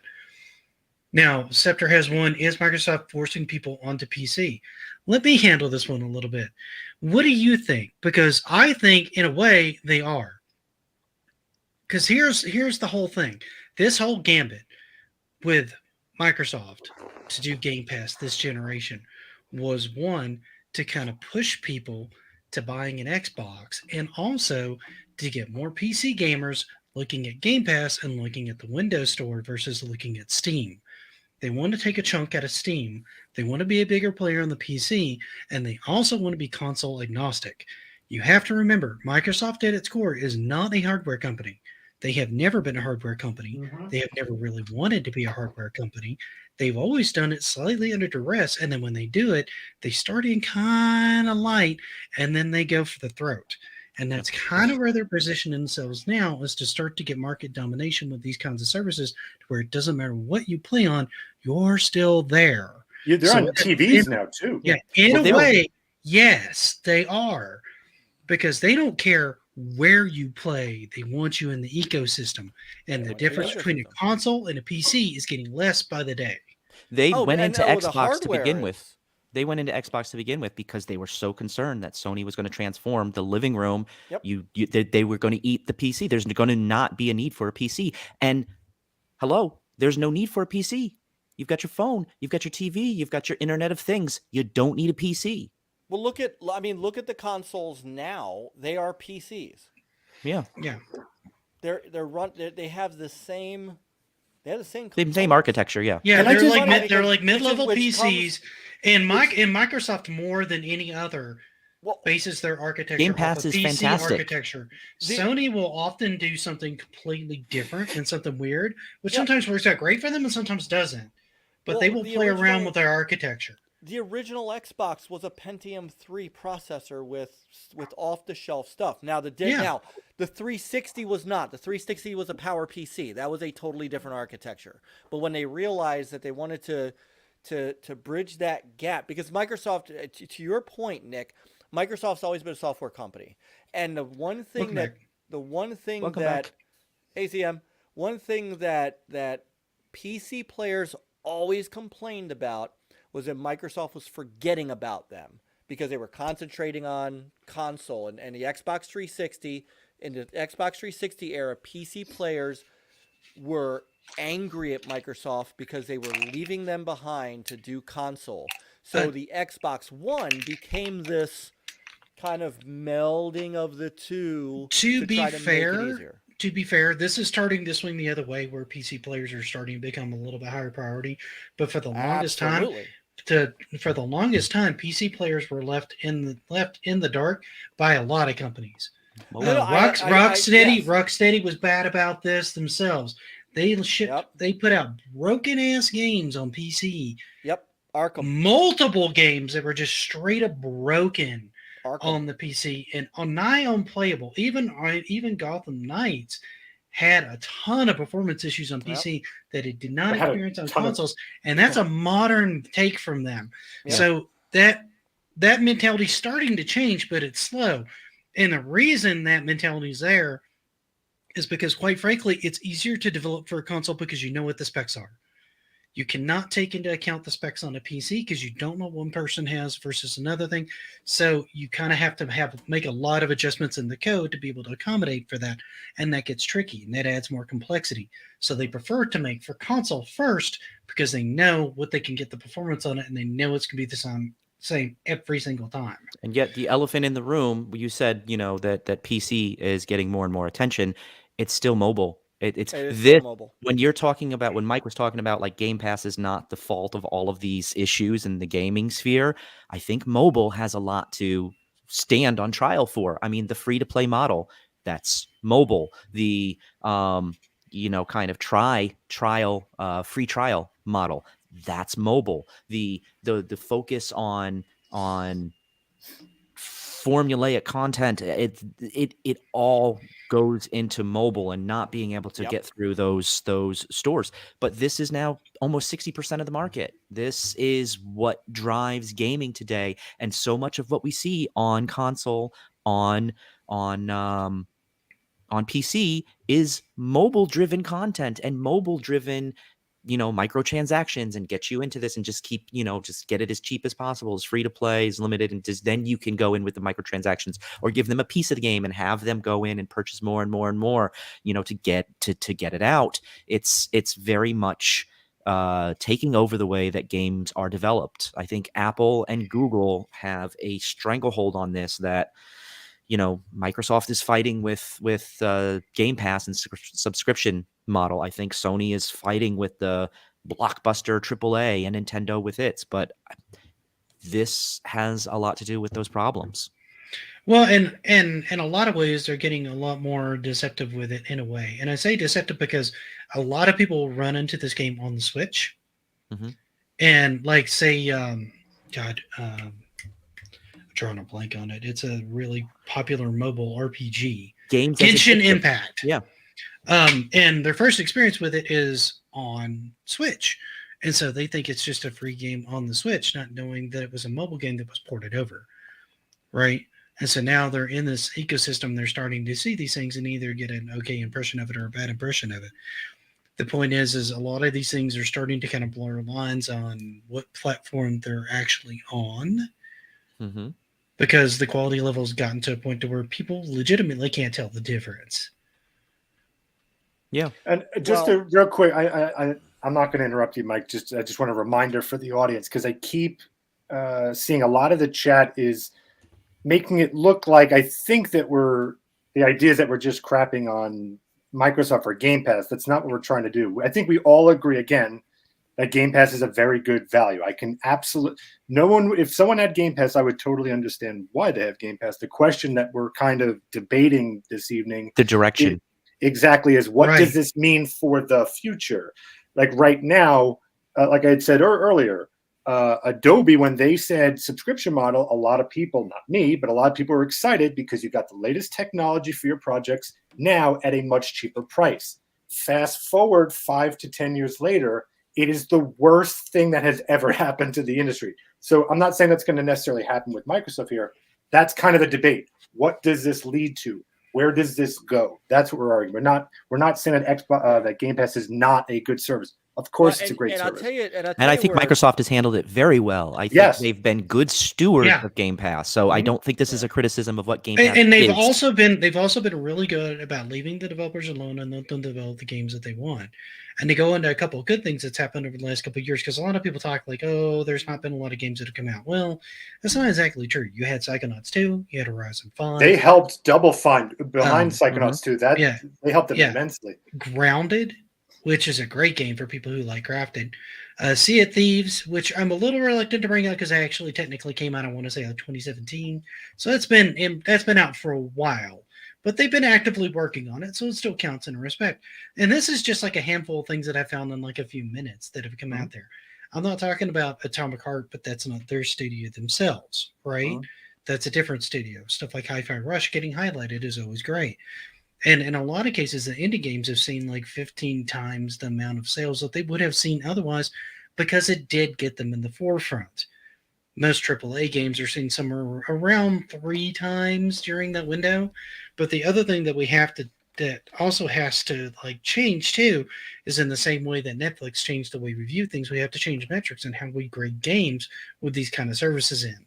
What makes a good game? What makes profitable game? Because as things start going down the road and people start seeing numbers, shareholders are going to start to get nervous because these numbers are going down, because they're not looking at the right numbers. Mm-hmm.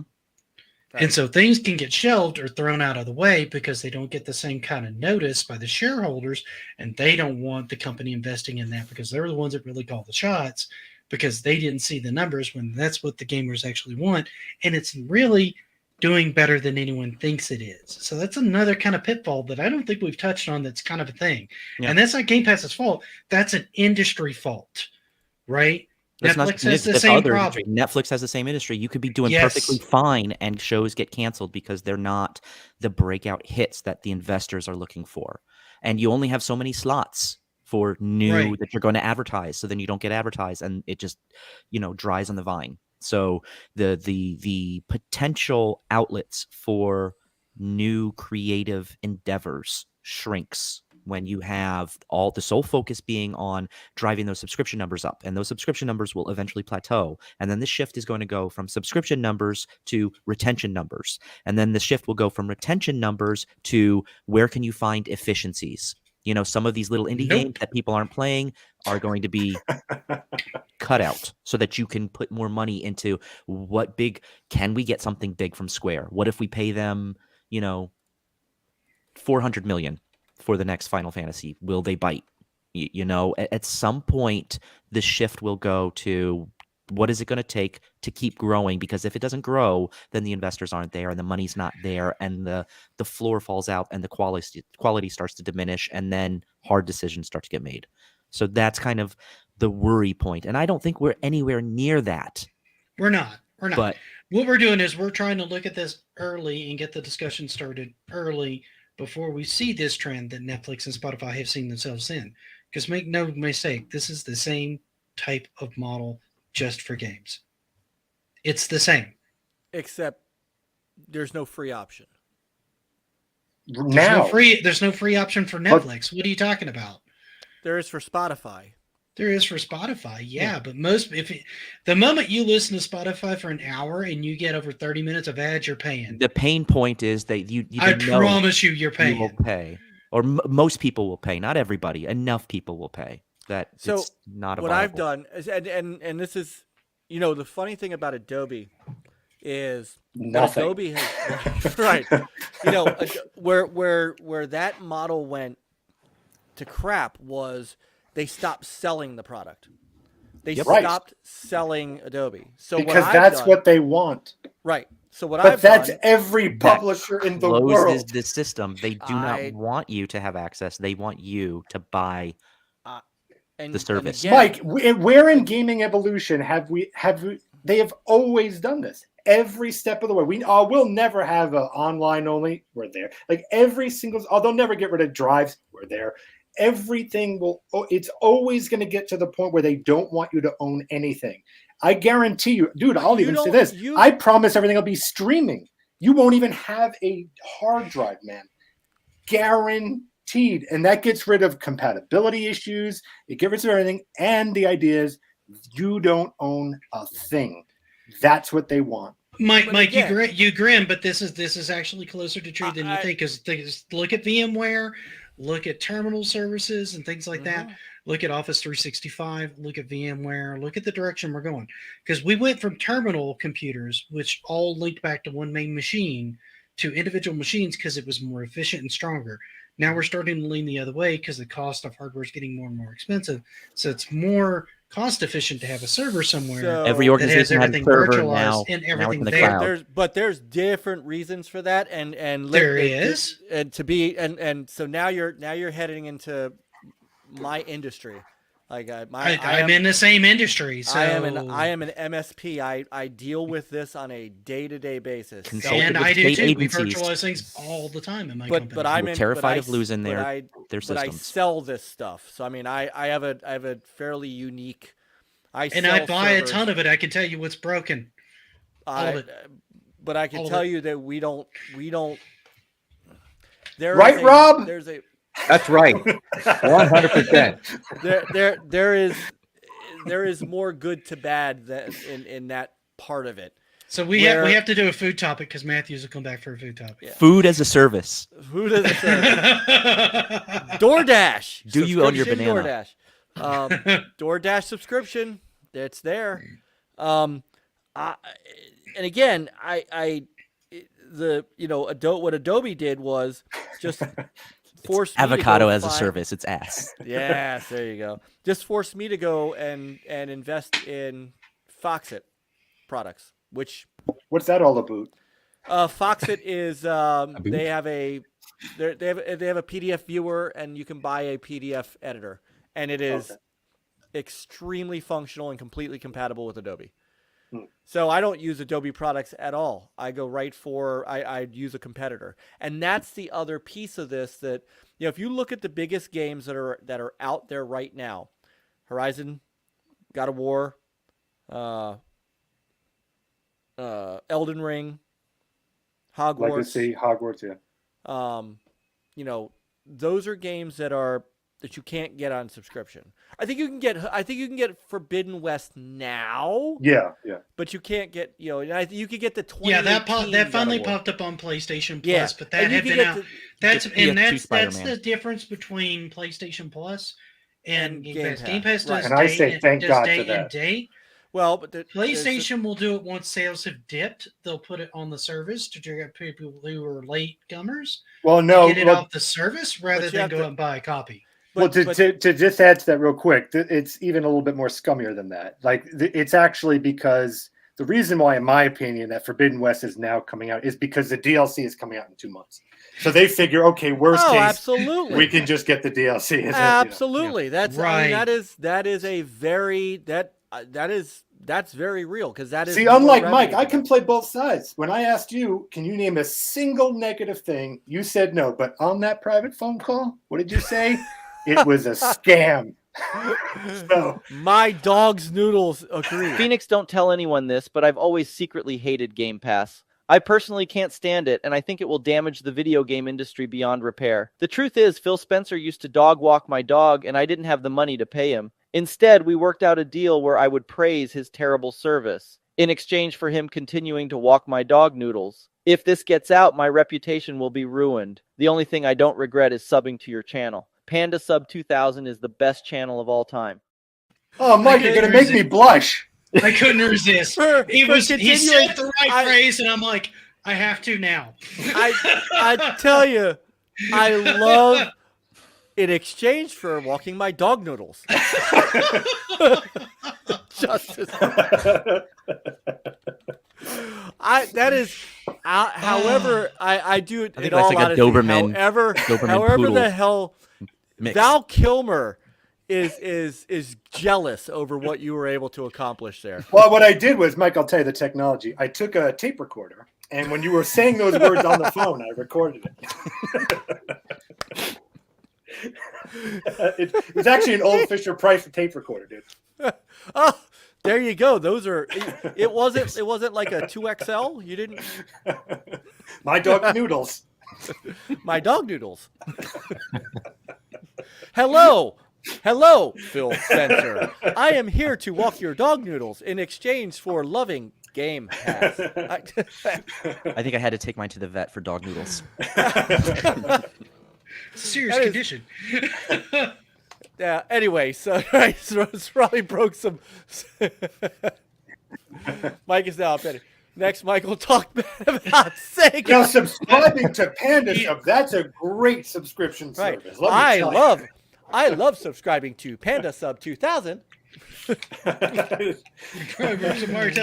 Mike. Flexibility between friends. That's right. Panda Sub You know, 20000. Maryland's- That's my favorite. Zero. Right.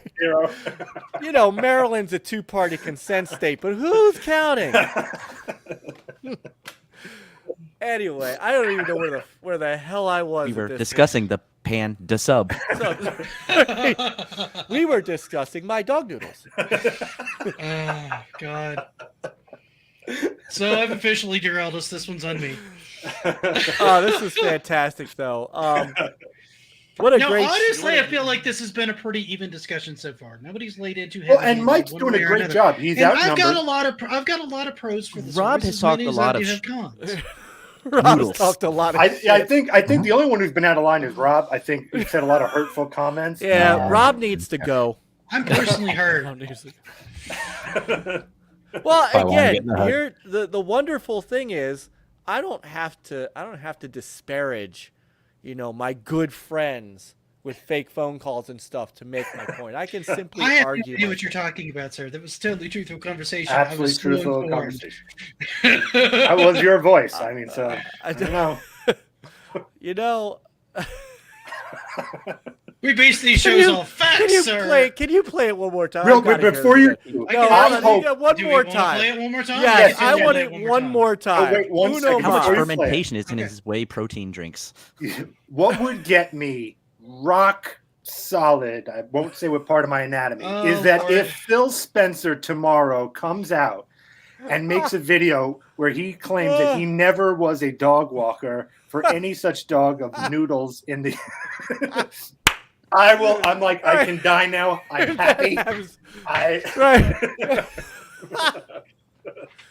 Oh my god. Call him the big guns, Mike. Oh, this could be the greatest. There's a vicious rumor going around that I was a dog walker. So are we rolling this again? Roll I it. have to hear it one more All time. You right, gotta do we're it rolling again. this again, guys. I'm sorry, gotta but do it's this been again. it's been requested by too many people. It's been and requested by One me. more time, please. Here we go. Phoenix, don't tell anyone this, but I've always secretly hated Game Pass. I personally can't stand it, and I think it will damage the video game industry beyond repair. The truth is, Phil Spencer used to dog walk my dog, and I didn't have the money to pay him. Instead, we worked out a deal where I would praise his terrible service in exchange for him continuing to walk my dog noodles. If this gets out, my reputation will be ruined. The only thing I don't regret is subbing to your channel. Panda Sub 2000 is the best channel of all time. I love that picture of you two in the dark. I know, right? So exposed. Deadpan. Yeah. Deer in I headlights. dog walk his dog. Yeah. Noodles. We I laugh. dog walk the man's dog Noodles. We laugh, but dog walking is at least like 2% of Microsoft's revenue for last year. Good Yes. point, How do you good think point, Raph. How do you think I got this svelte? By Good. There you by go. dog walking point, his dog Mike. Noodles. There you go. You So are gonna we're not- miss this, Rob. I don't care what you say. You're gonna miss this. So in true You're retro roots around. fashion, we've resolved absolutely nothing and come up with more questions and answers, which is what we do on the show. Newcomers, welcome to the show. This is how this works. Every This week, is I promise not you, how will this be no works. different. This is Well, I not don't how We'll think this have you a can works. very have a fun solve. discussion, very fun and lively No, discussion, this and was resolve nothing. This Well, you can't It- have a solve to this. It's No. at the moment it is a great service. There's no question about It it. I is. was a subscriber It is. forever of it. There's no denying it. We're going to wait and see if eventually it does start Yes, doing it's some all- things. it's- And Mike, we'll see. I it's personally would believe the conjecture. next step Man is of principle, advertisements. aren't you? it's all conjecture at this point because we're in the now. I Right. I love it. I love it. Paul said also that statement doesn't sound curmudgeonly enough to be Mike. It's fair. It's totally fair. Yes. Well, he thought he was having a lovely conversation with his good old I- friend Panda. He didn't know I that didn't I'm a know. two-timing, I'm a backstabbing mofo. He didn't know it. Watch out, Nick. I don't even want to get late. Oh, I've got some phone calls on you, Nick. Woo. Watch out.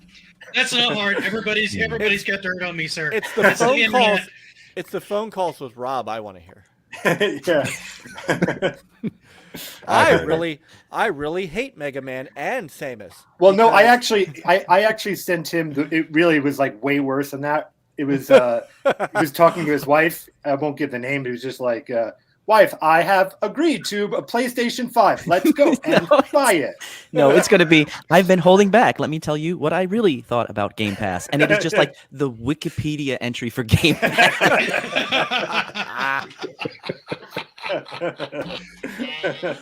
Oh God. I there you think go, Chris. history, edit, bracket, close bracket.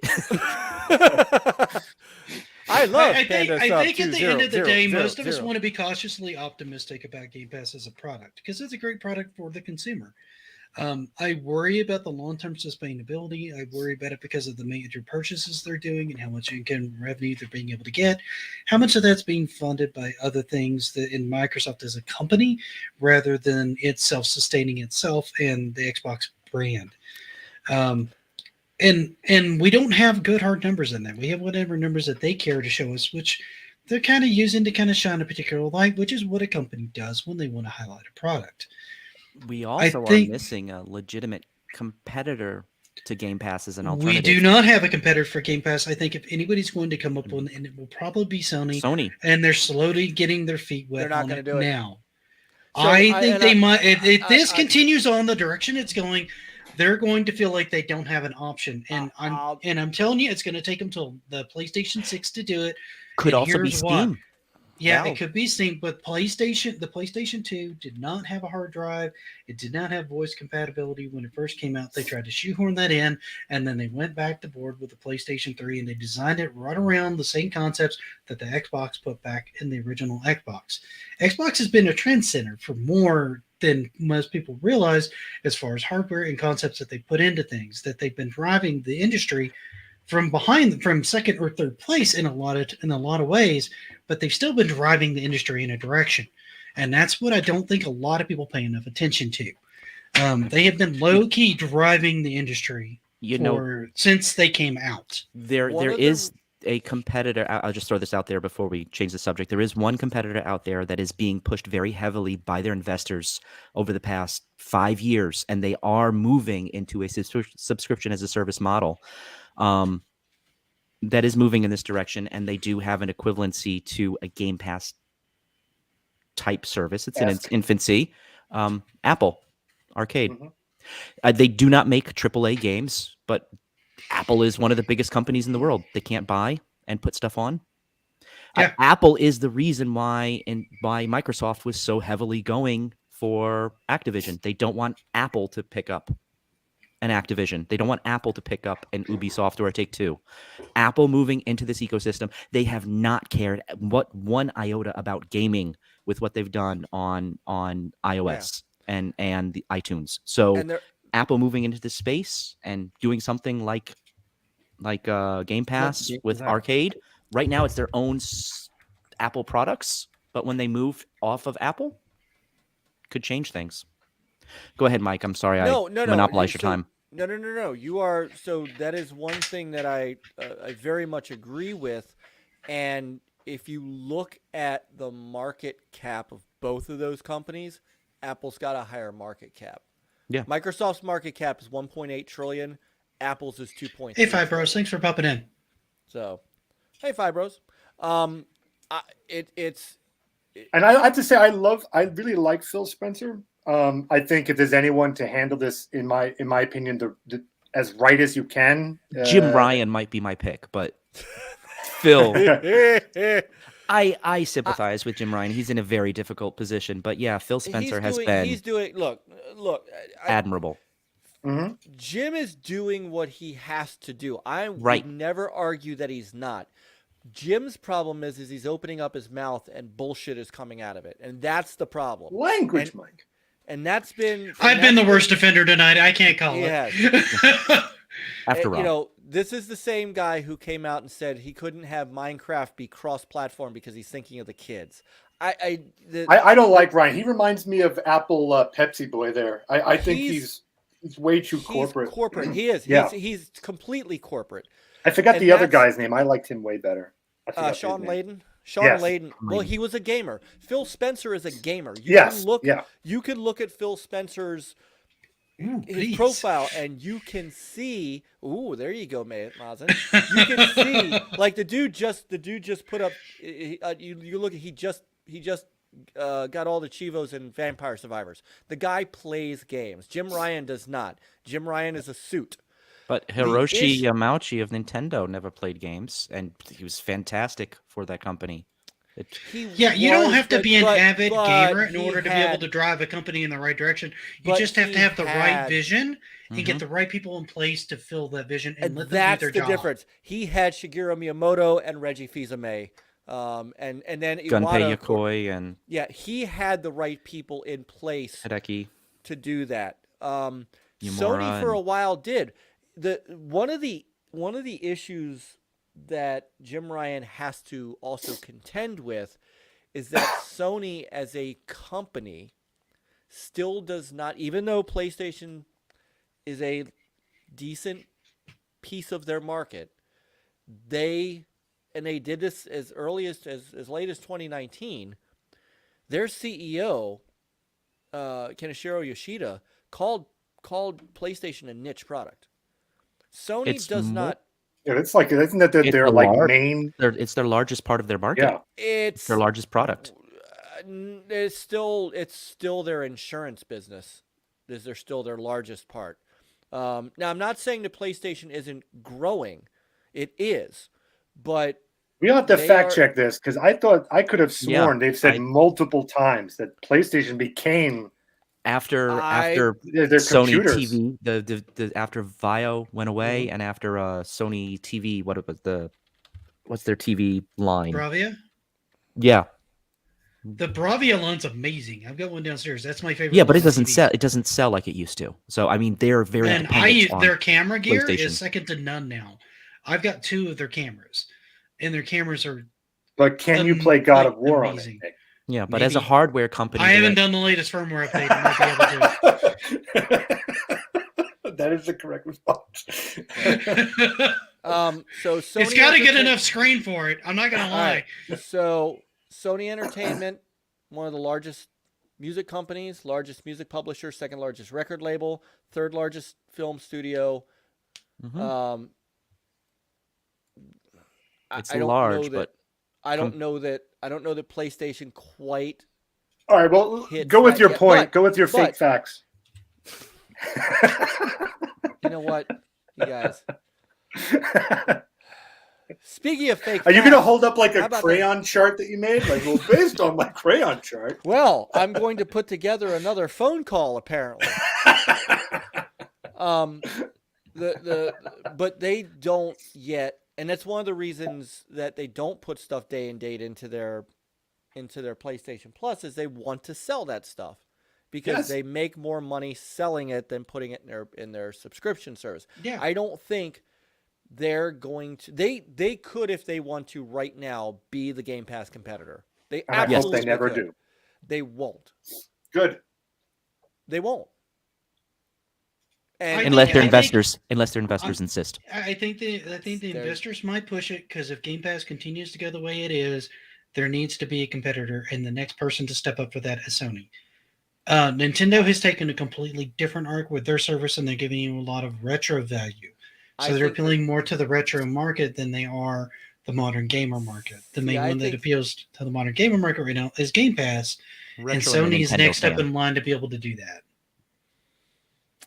If Sony, in my opinion, for me, like what I would like as a service for me, I totally understand everyone else. They want date, like I get it. You want, the first party stuff same day and date. Great.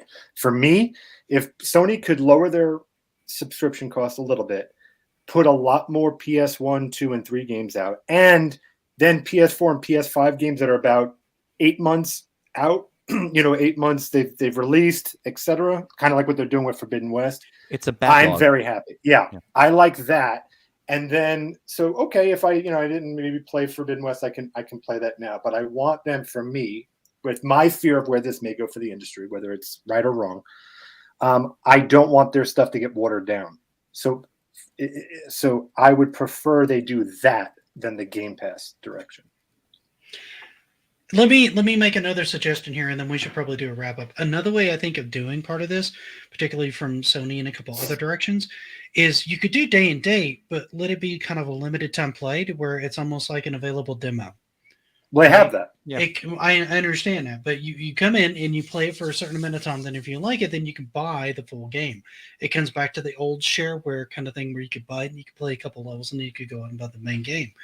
But you can at least try a game out, because buying a new game now is kind of a high risk, low reward proposition in a lot of cases. I mean, just look at how bad Forspoken's gotten lit up by every reviewer on just basically being like an asset copy and paste game with like tenuous dialogue, right?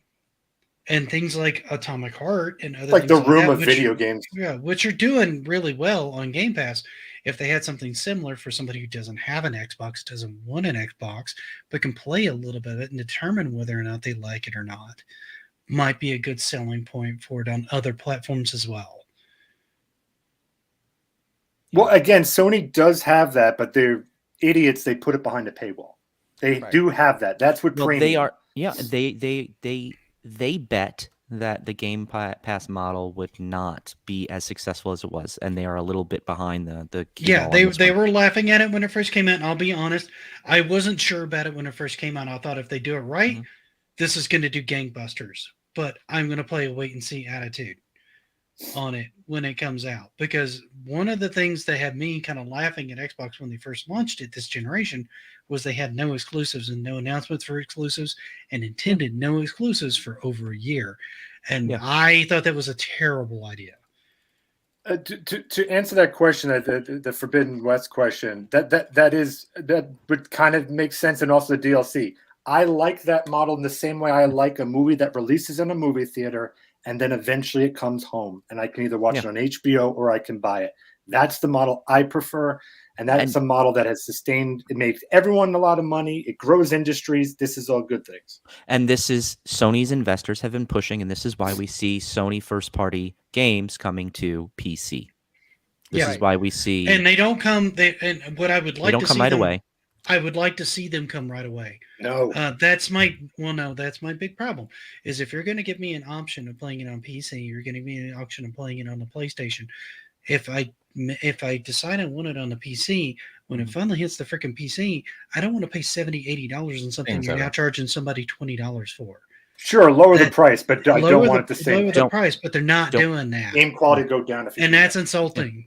And you have to remember, most customers are not worried about the quality or anything. They just want access to the game. And if they can play it on PC, if they can play it on their phone, if they can, put up parallels on their computer and get on their screen or on their little emulator box, whatever they need to get that access, they can do that through their phone. So I think that really hurts Sony's sales if they go that route. Yeah, and I don't Fastback, you of course you'll see an increase. Of course, yes. And right I don't now think, and down the road is a different story. I don't think having games come out the same day on PC as they come out on the console is a detriment to the console. It's a very bad idea, Nick. I'll even just from a technical standpoint. Sure, even from a technical standpoint. So if you're now making something specifically for the PC first, now you have to deal with you're starting to a console-specific game. The whole reason why Naughty Dog can do what they do is because they know that system in and out.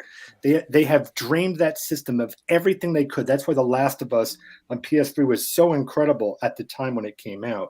When you start opening things to porting, you are not looking at the console, the situation with Baldur's Gate 3 right now, that they can't get on Xbox because they're having difficulties with the cooperative multiplayer. I mean, once you start dealing with different systems, you start making it very difficult, and you start watering down those options, and you start. And it becomes more like, okay, well, it just becomes hardware, power, and graphic. Okay, so it's on the PS5, then okay, the graphics go this much higher, and this, like, you're not making something specifically for something. So the minute you do that, you're making choices that are not for where it was designed originally for, and it's going to hurt the product, in my opinion. We've seen this time and time again. When people, instead of releasing, it's why a third party will never look as great as a first party every single time. Well, there's and again, when you were dealing in the PS2, PS3, Xbox 360, I totally understand that prospect, because you're dealing in different hardware. The hardware is so close these days. But it's not the same. Exactly. But it is. No, it is not the same when they are porting this. Okay, from an Xbox standpoint, it almost is. From a PlayStation standpoint, the architecture is inherently different. The speed of the SSD is different than what it is for an SSD on an actual PC. But they're all the AMD cooling Ryzen. system is slightly different and finicky that has to be worked around with. The controller, those are just extra bells and whistles you can put in there. That's not anything to go, ooh, no, this has to only be done on this and for this reason. The controller is a stupid reason to make something specific to the console. AMD's Ryzen processors, all of these. They're in the Ryzen processors in the Atari VCS, which is why I can run Windows on it. They're all running GDDR5 RAM. They're all running the same architecture, and now OS wise, there's different. But Xbox for the last 10 years has been running a Windows 10 core on their Xbox hardware. And DirectX. So it's all PC compatible back and forth. That's the whole point of what they were doing.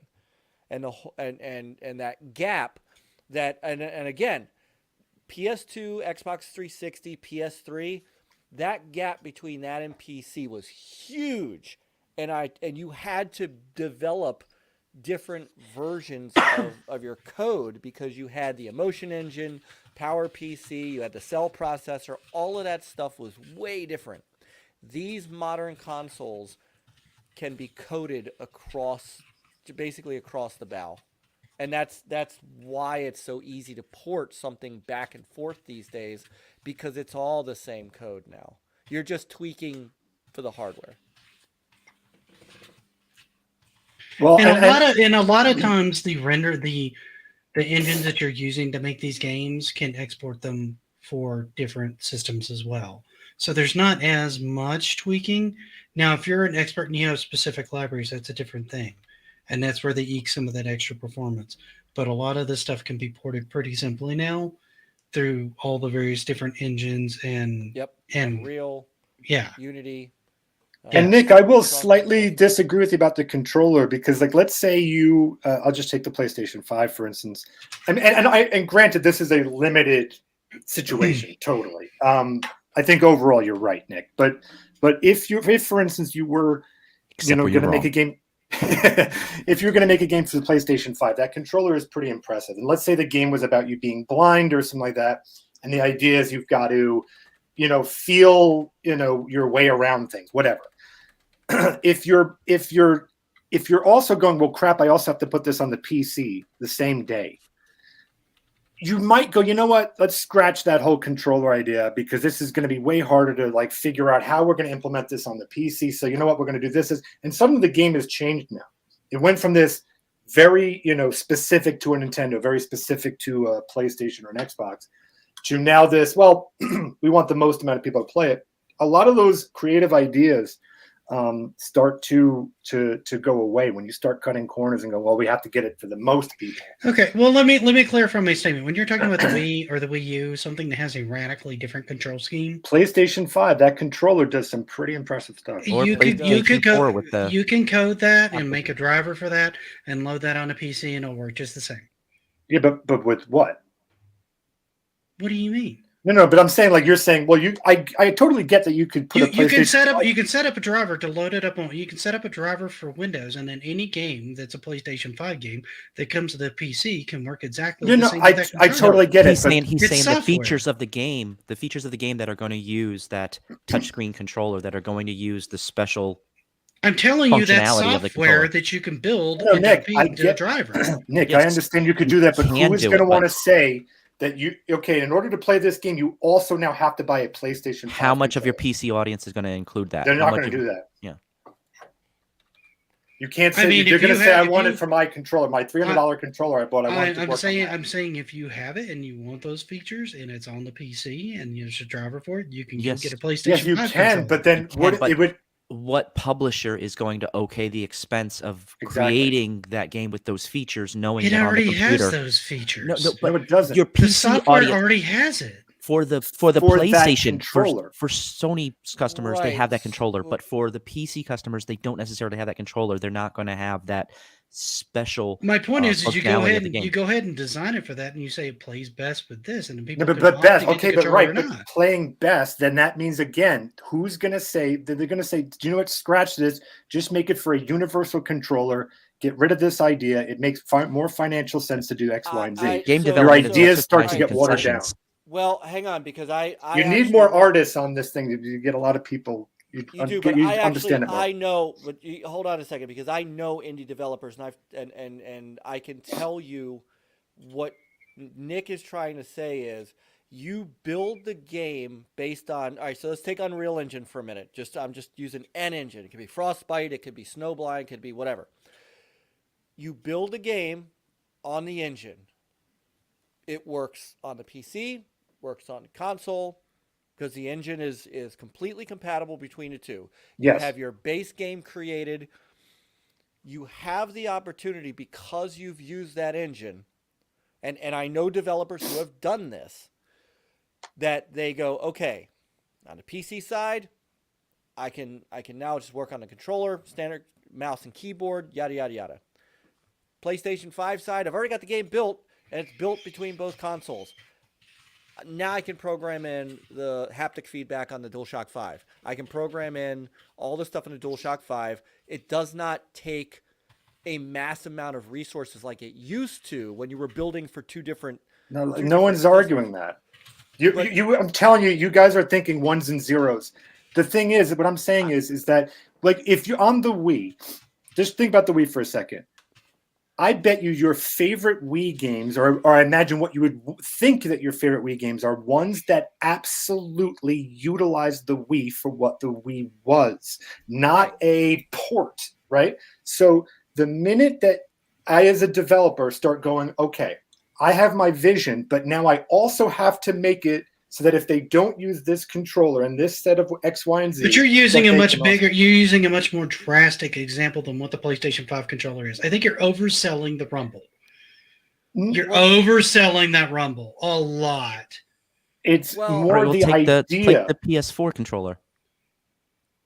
See, So, I, Where you what have about the the touchpad. PS4 controller? but the again, touchpad so- works so- on PC just fine. all right, but again, I know, but Wii- most users on a PC are not using touchpad features in their games. right? But the piece, but the Wii was, again, substantially different hardware than everything else you had to design a game for. So in this, maybe I'm missing what you're saying, Panda, about a game that comes out on Xbox, PlayStation, and PC at the same exact time. This is something I don't know if can be. I don't know if this. I think we may have to talk outside of here, because this is more about, as a creative person who's trying to come up with a vision. Mm-hmm. It is easier for me to know this is what I'm making it for. I want to take all the things that this thing can do, and I want to make it for that, right? Okay. The minute I have to think, oh, but let's say I'm making a film. I have this heady idea, blah, blah, blah, blah. But now I also have to make it for Joe Average. Changes the dynamics of what I'm making. Finish your thought, and then let me put a pin in this for a little bit, because I feel like this could be an entirely different discussion. But I have one way I can push back on that. Yeah, push back. The difference in your scenario, and again, gaming is a developer, and again, I know developers who've done this, can look at their vision and go, okay, I could build this wonderful game, and I can build it this way, and then I could take advantage of the controller here. I can build the game that I want to build, but I can enhance things over here because I have this that I don't have over here. It is lowest common denominator, yes, but once you build for that, then you build on top of it, and that's what a lot of these like indie developers have done. They've got the means to make the game they want, and they target the mainstream audience with, regular controls. But because also controls have become so similar, like the Atari VCS controller it's basically an Xbox controller, right? Every controller has the same basic mechanisms now. They're so similar, even if they look different, that then they can go, I'm going to build this game, right? So I'm going to have, my first person shooter where I could shoot with the trigger. But over in the PS5, because I have that haptic, I can have the controller fight me, where it doesn't have to fight me on the PC version, but that doesn't take away any of my vision. How would you handle pressure sensitivity? I mean, you only need to look at what happened with the Wii U to know what publishers are going to do when given the decision. Do you make a game that's going to be special for this smaller audience, or do you make it to the broadest possible audience? Again, guys, I feel like I'm going to put a pin in this because I feel like this is entirely different RetroRoots we can talk about. But I'm not going to go for another hour and a half on this because we can easily go for another hour and a half on just this. We're 2:12 already. We're at 2:12. I had to put down lights here. We're approaching NLG time. Yeah, so we should actually start wrapping this up with some final thoughts from people. So I'll go ahead and go around the room. Panda, go ahead. So thank you again for having me. If you are a Game Pass subscriber, awesome. Continue doing so. I hope you're enjoying it. Again, I think it's fantastic for families, especially, I've said this a million times, especially during today's economic trying times. I think it's a phenomenal deal. And who wouldn't want the idea that I pay, depending on the tier, $100+ and I can get first party games the same day it's released. And basically, if I were to buy 3 games in a year, I've already paid for the service. So I do think it's a fantastic value. What I would ask you guys to consider is just play around with in your head how I have never known a corporation ever to have me at the heart of their decision making. They usually use me eventually to make more money. So just consider that maybe this can go down a not so great path. And if it is, what that may mean for the industry. So that's what I will say. But in the meantime, enjoy it, have fun. It is a great service. And thank you again for having me, Nick. Not a problem. Always a joy to have you on. And I like having you on the panel whenever you can show up. Rob? Fuck Game Pass. Don't language, Rob. Awful subscription services where you're actually just basically paying full price, sounds like, to rent something that you'll never actually own. Buy physical while you still can. Don't continue applauding and rewarding these companies to just sell you vaporware. because that's bullshit. And this entire conversation made me sick. I regret ever bringing it up. So, I think you're going to leave. Are you surrendering? You're going to leave? I'm out of here. That's it. I feel like vaporware is a strong word because the software actually exists. It's not non-existent. So, but yeah, if I can't actually touch it, hold it in my hands, put it on a shelf, it doesn't exist. Like a good woman, Rob, right? That's right. If I can't put that woman on the shelf, If I can't inflate her. Stacy, I'm sorry. Mine usually just go to bed, but Brad, go ahead. Oh, Rob did not go far enough. I'm doubling down. Game Pass is the cordyceps of the gaming community. Drop it. What? Run the other way. The what? The cordyceps virus. Oh, the cordyceps. I see. It's a fungus come to take us all. Yeah, go on Twitter and shame everybody you know that has Game Pass. Just let them have it. If you didn't It's hate going Rab to ruin before, gaming as we know. This is Rab's version of sarcasm for those that can't see his face right now. Yeah. But carry on. Yeah, so it's really bad. Okay. Mike, take us home. Well, after and this, by the way, Play Mike's Mike, video again. after Mike, this, I want need to Mike, go real and quick. take care of my dog's noodles. Yeah, but Mike, real fast before you say, I just want to say thank you for being a sport, man. You had three or four people every once in a while, and I think you did a great job defending your service. So good on you, man. I had no doubt. Dude, I'm paying you a compliment. I know. Oh, Not a yeah. pissing contest. Oh, yeah, you're right. Right. With dog walking Phil Spencer's dog. Your own words, not mine. I wouldn't have chosen those words.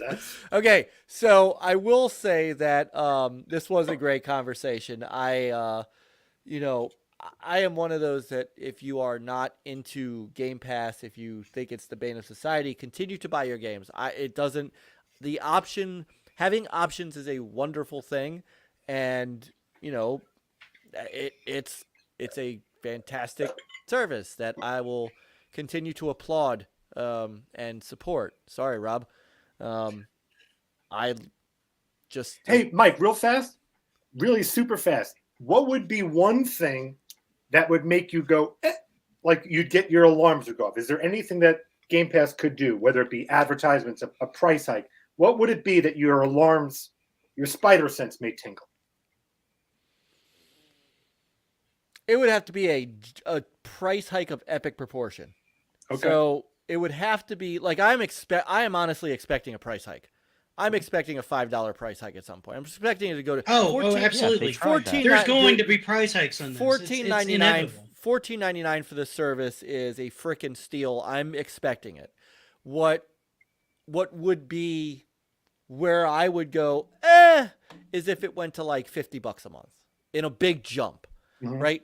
Games are going more than up. half, yeah. Yeah, I mean, look, games are going up now. Everybody is moving to $70 tier games. That's happening. That's been happening. It's going to continue to happen. So, with all due respect to folks who want to hug their games, I can't afford to do it. That's why Game Pass is such an option for me, especially with my family. I went upstairs this afternoon. Jacob's up there playing Halo Master Chief Collection because we can. There are inherent things as a father of three that does not have the disposable income that I would basically have to hang up my entire gaming habit with the way game prices are going. Or I would have to switch to something like I just got an Oculus Quest 2 that I just have your kids walk dog noodle. That's right. Didn't you swipe that from your kid though? I totally swiped it from my kid, and those games are cheap enough that I would have to just basically go with that. So, Mazen. I can't not put that on screen. It's very language, Mazen. It's very funny. Cerebral Paul for over $20 a month for a single account would make me massage my buddy Phil. That's coming, Paul. Well, I okay, so here's the message. Message. I think $20 is where they're headed. I can't. There's no way this goes this sustains Paul's got super amazing long hands. term Good with without the knots, price though. increases. Yes. It cannot sustain itself that way. However, Jim, here's the problem with Jim's sentiment. Put up Jim's comment. Just switch to retro. I can't afford that shit either now. Language, You can't. Mike. You emulate. Well, there's Just- emulation. I do emulate, but Just I can't emulate afford. like the rest of us, but- man. But then I would then Whoa, Rob next. would no longer be my friend because I couldn't You're buy him, touch, and advocating put for- on the shelf. You're advocating for breaking the law, Nick. Jeez. I'm Yeah, I am. surrounded by anarchists. I absolutely am. When you're charging me $3,000 for the original Turtles game, Yes, nope, when I no, have sir. to pay $400 for Power Slave, no thanks. And just real quick, Mike, if it was $20 a month, that's about $240 a year. for the amount of games that I play per year, plus what my Be kids the play, average family. 33% increase. the average family, considering what their kids would 240. play, would be. So that is 4 games a year. So that's buying 4 PlayStation 5 games a year. Okay. All right, sorry. From Yes, your AAA games. he's saying wrap it up. So that is my. Okay. Sorry, Mike. You went on for like 10 minutes, man. You No, went no, on no, longer no. than anybody else's final thought. you- I'm not trying to cut you off and be impolite No, because you've been one of the more positive So, voices. on Nick, let's talk We about do the book need of to end Genesis. things. How did the world begin? Rat. Go. So, I Back to so- the cordyceps. so my final thoughts on this is I do think Game Pass is a good service. I do not think it's sustainable at this price point. It will get price hikes. You will see Or it at a advertising. $20 price point. I promise you, you're going to see it at a $20 price point or higher. You've already seen multiple increases on Netflix over the years. You've already seen increases on Disney Plus, and it's not even been out that long. So this is inevitable with services of this type. So They'll you say will see- $20, or you can get the advertising model. Yeah, They'll do it, man. it'll absolutely. I absolutely not can gonna see that happening. Again, I stress that everybody think about possible pitfalls, about things you can do. Consider buying physical. Consider buying things on platforms where they're physical. Think about and definitely think about supporting your developers both before and after things come up on Game Pass. Just don't say, "Well, it's not on Game Pass. I'm not going to play it." That is the most infuriating thing I've heard out of Xbox fanboys. And I've seen it in people that I consider friends, and I want to throttle them every time I hear it. That is a poor attitude to take. That is not doing justice to the developers and the hard work. It's not doing work to the artists. It's not doing work to the musicians. It's not putting enough money in their pocket. If you just want things on Game Pass, you're going to start to see things go downhill, and you deserve it. And that's my take on it. Nice. Advocating deserve for what you violence get. is a good way. Good night, all. End Jeff the Rush stream. says hi.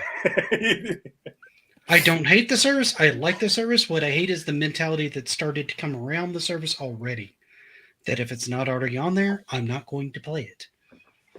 And that is a bad take, in my opinion. I think that's the minority take, though. We'll talk about this offline, but I've seen it in some close people. But thank you very much, everybody, for popping in Yeah, and for great showing show. up for the first episode. And we had here. Rob, good We night. actually had a Thank lot you. of people. I'd also like to thank Rob for being on here as long as he's been on here and putting up with us and all our little tirades. I know he's freezing, so I'm trying to get him the heck out of here. But thank you so much for being part of this panel. Absolutely. You're welcome back. Anytime you want to come on here, you're welcome. Well, let's be honest. We went long, so that we could- Pre-recorded, we could- post-recorded. That's right. We went long so we could prolong his leaving. Exactly. That was my sentiment. If you just want panda Yeah, I'll subs definitely to be just around. record it. I'll definitely be around. So it's not like a, cutting it off, and I'll be happy to come back for. Dude, you're always welcome on Little here. You just things need and to let stuff. me know when you want to come on, and we'll Carla- work around it. She's gone, I'm sure, but Absolutely. Carla's asking will I come back for like the for holidays and stuff. Of course. Come back for like Yeah. family. I wouldn't miss like another Halloween episode like I did last year. So when I was actually Yeah, on. we're gonna have to start planning this out more in advance. I want to have some real fun with that. Yeah. I want to do so. I want to do something. Oh, there you with are. A Okay, lot of she really is back. fun stuff. with those. Carl is still here. Costume. I want to start making those bigger special events, like the videos. I want to start doing those. I want to start planning them further ahead, so they're more kind of grandiose and fun, and I can work on them. Have more time to work on them, and not feel so rushed. But yeah, absolutely. Any like I said, anytime you want to come on, you just let me know. If we're doing it on a week that's not good for you, we'll move things. That's fine. I don't care. We'll make it work. So you just let us know. But for now, guys, we are going to let you go. We're going to let some of these guys get done. It's been very, very late. Thank you so much for coming in. If you have not, hit the like button, hit the subscribe button, and do that for everybody on the panel. They all have amazing content. These guys are stellar people. They're insanely good content creators, and you should be checking every single one of them out. But until next time, happy gaming. Play on, Not gamers. everyone.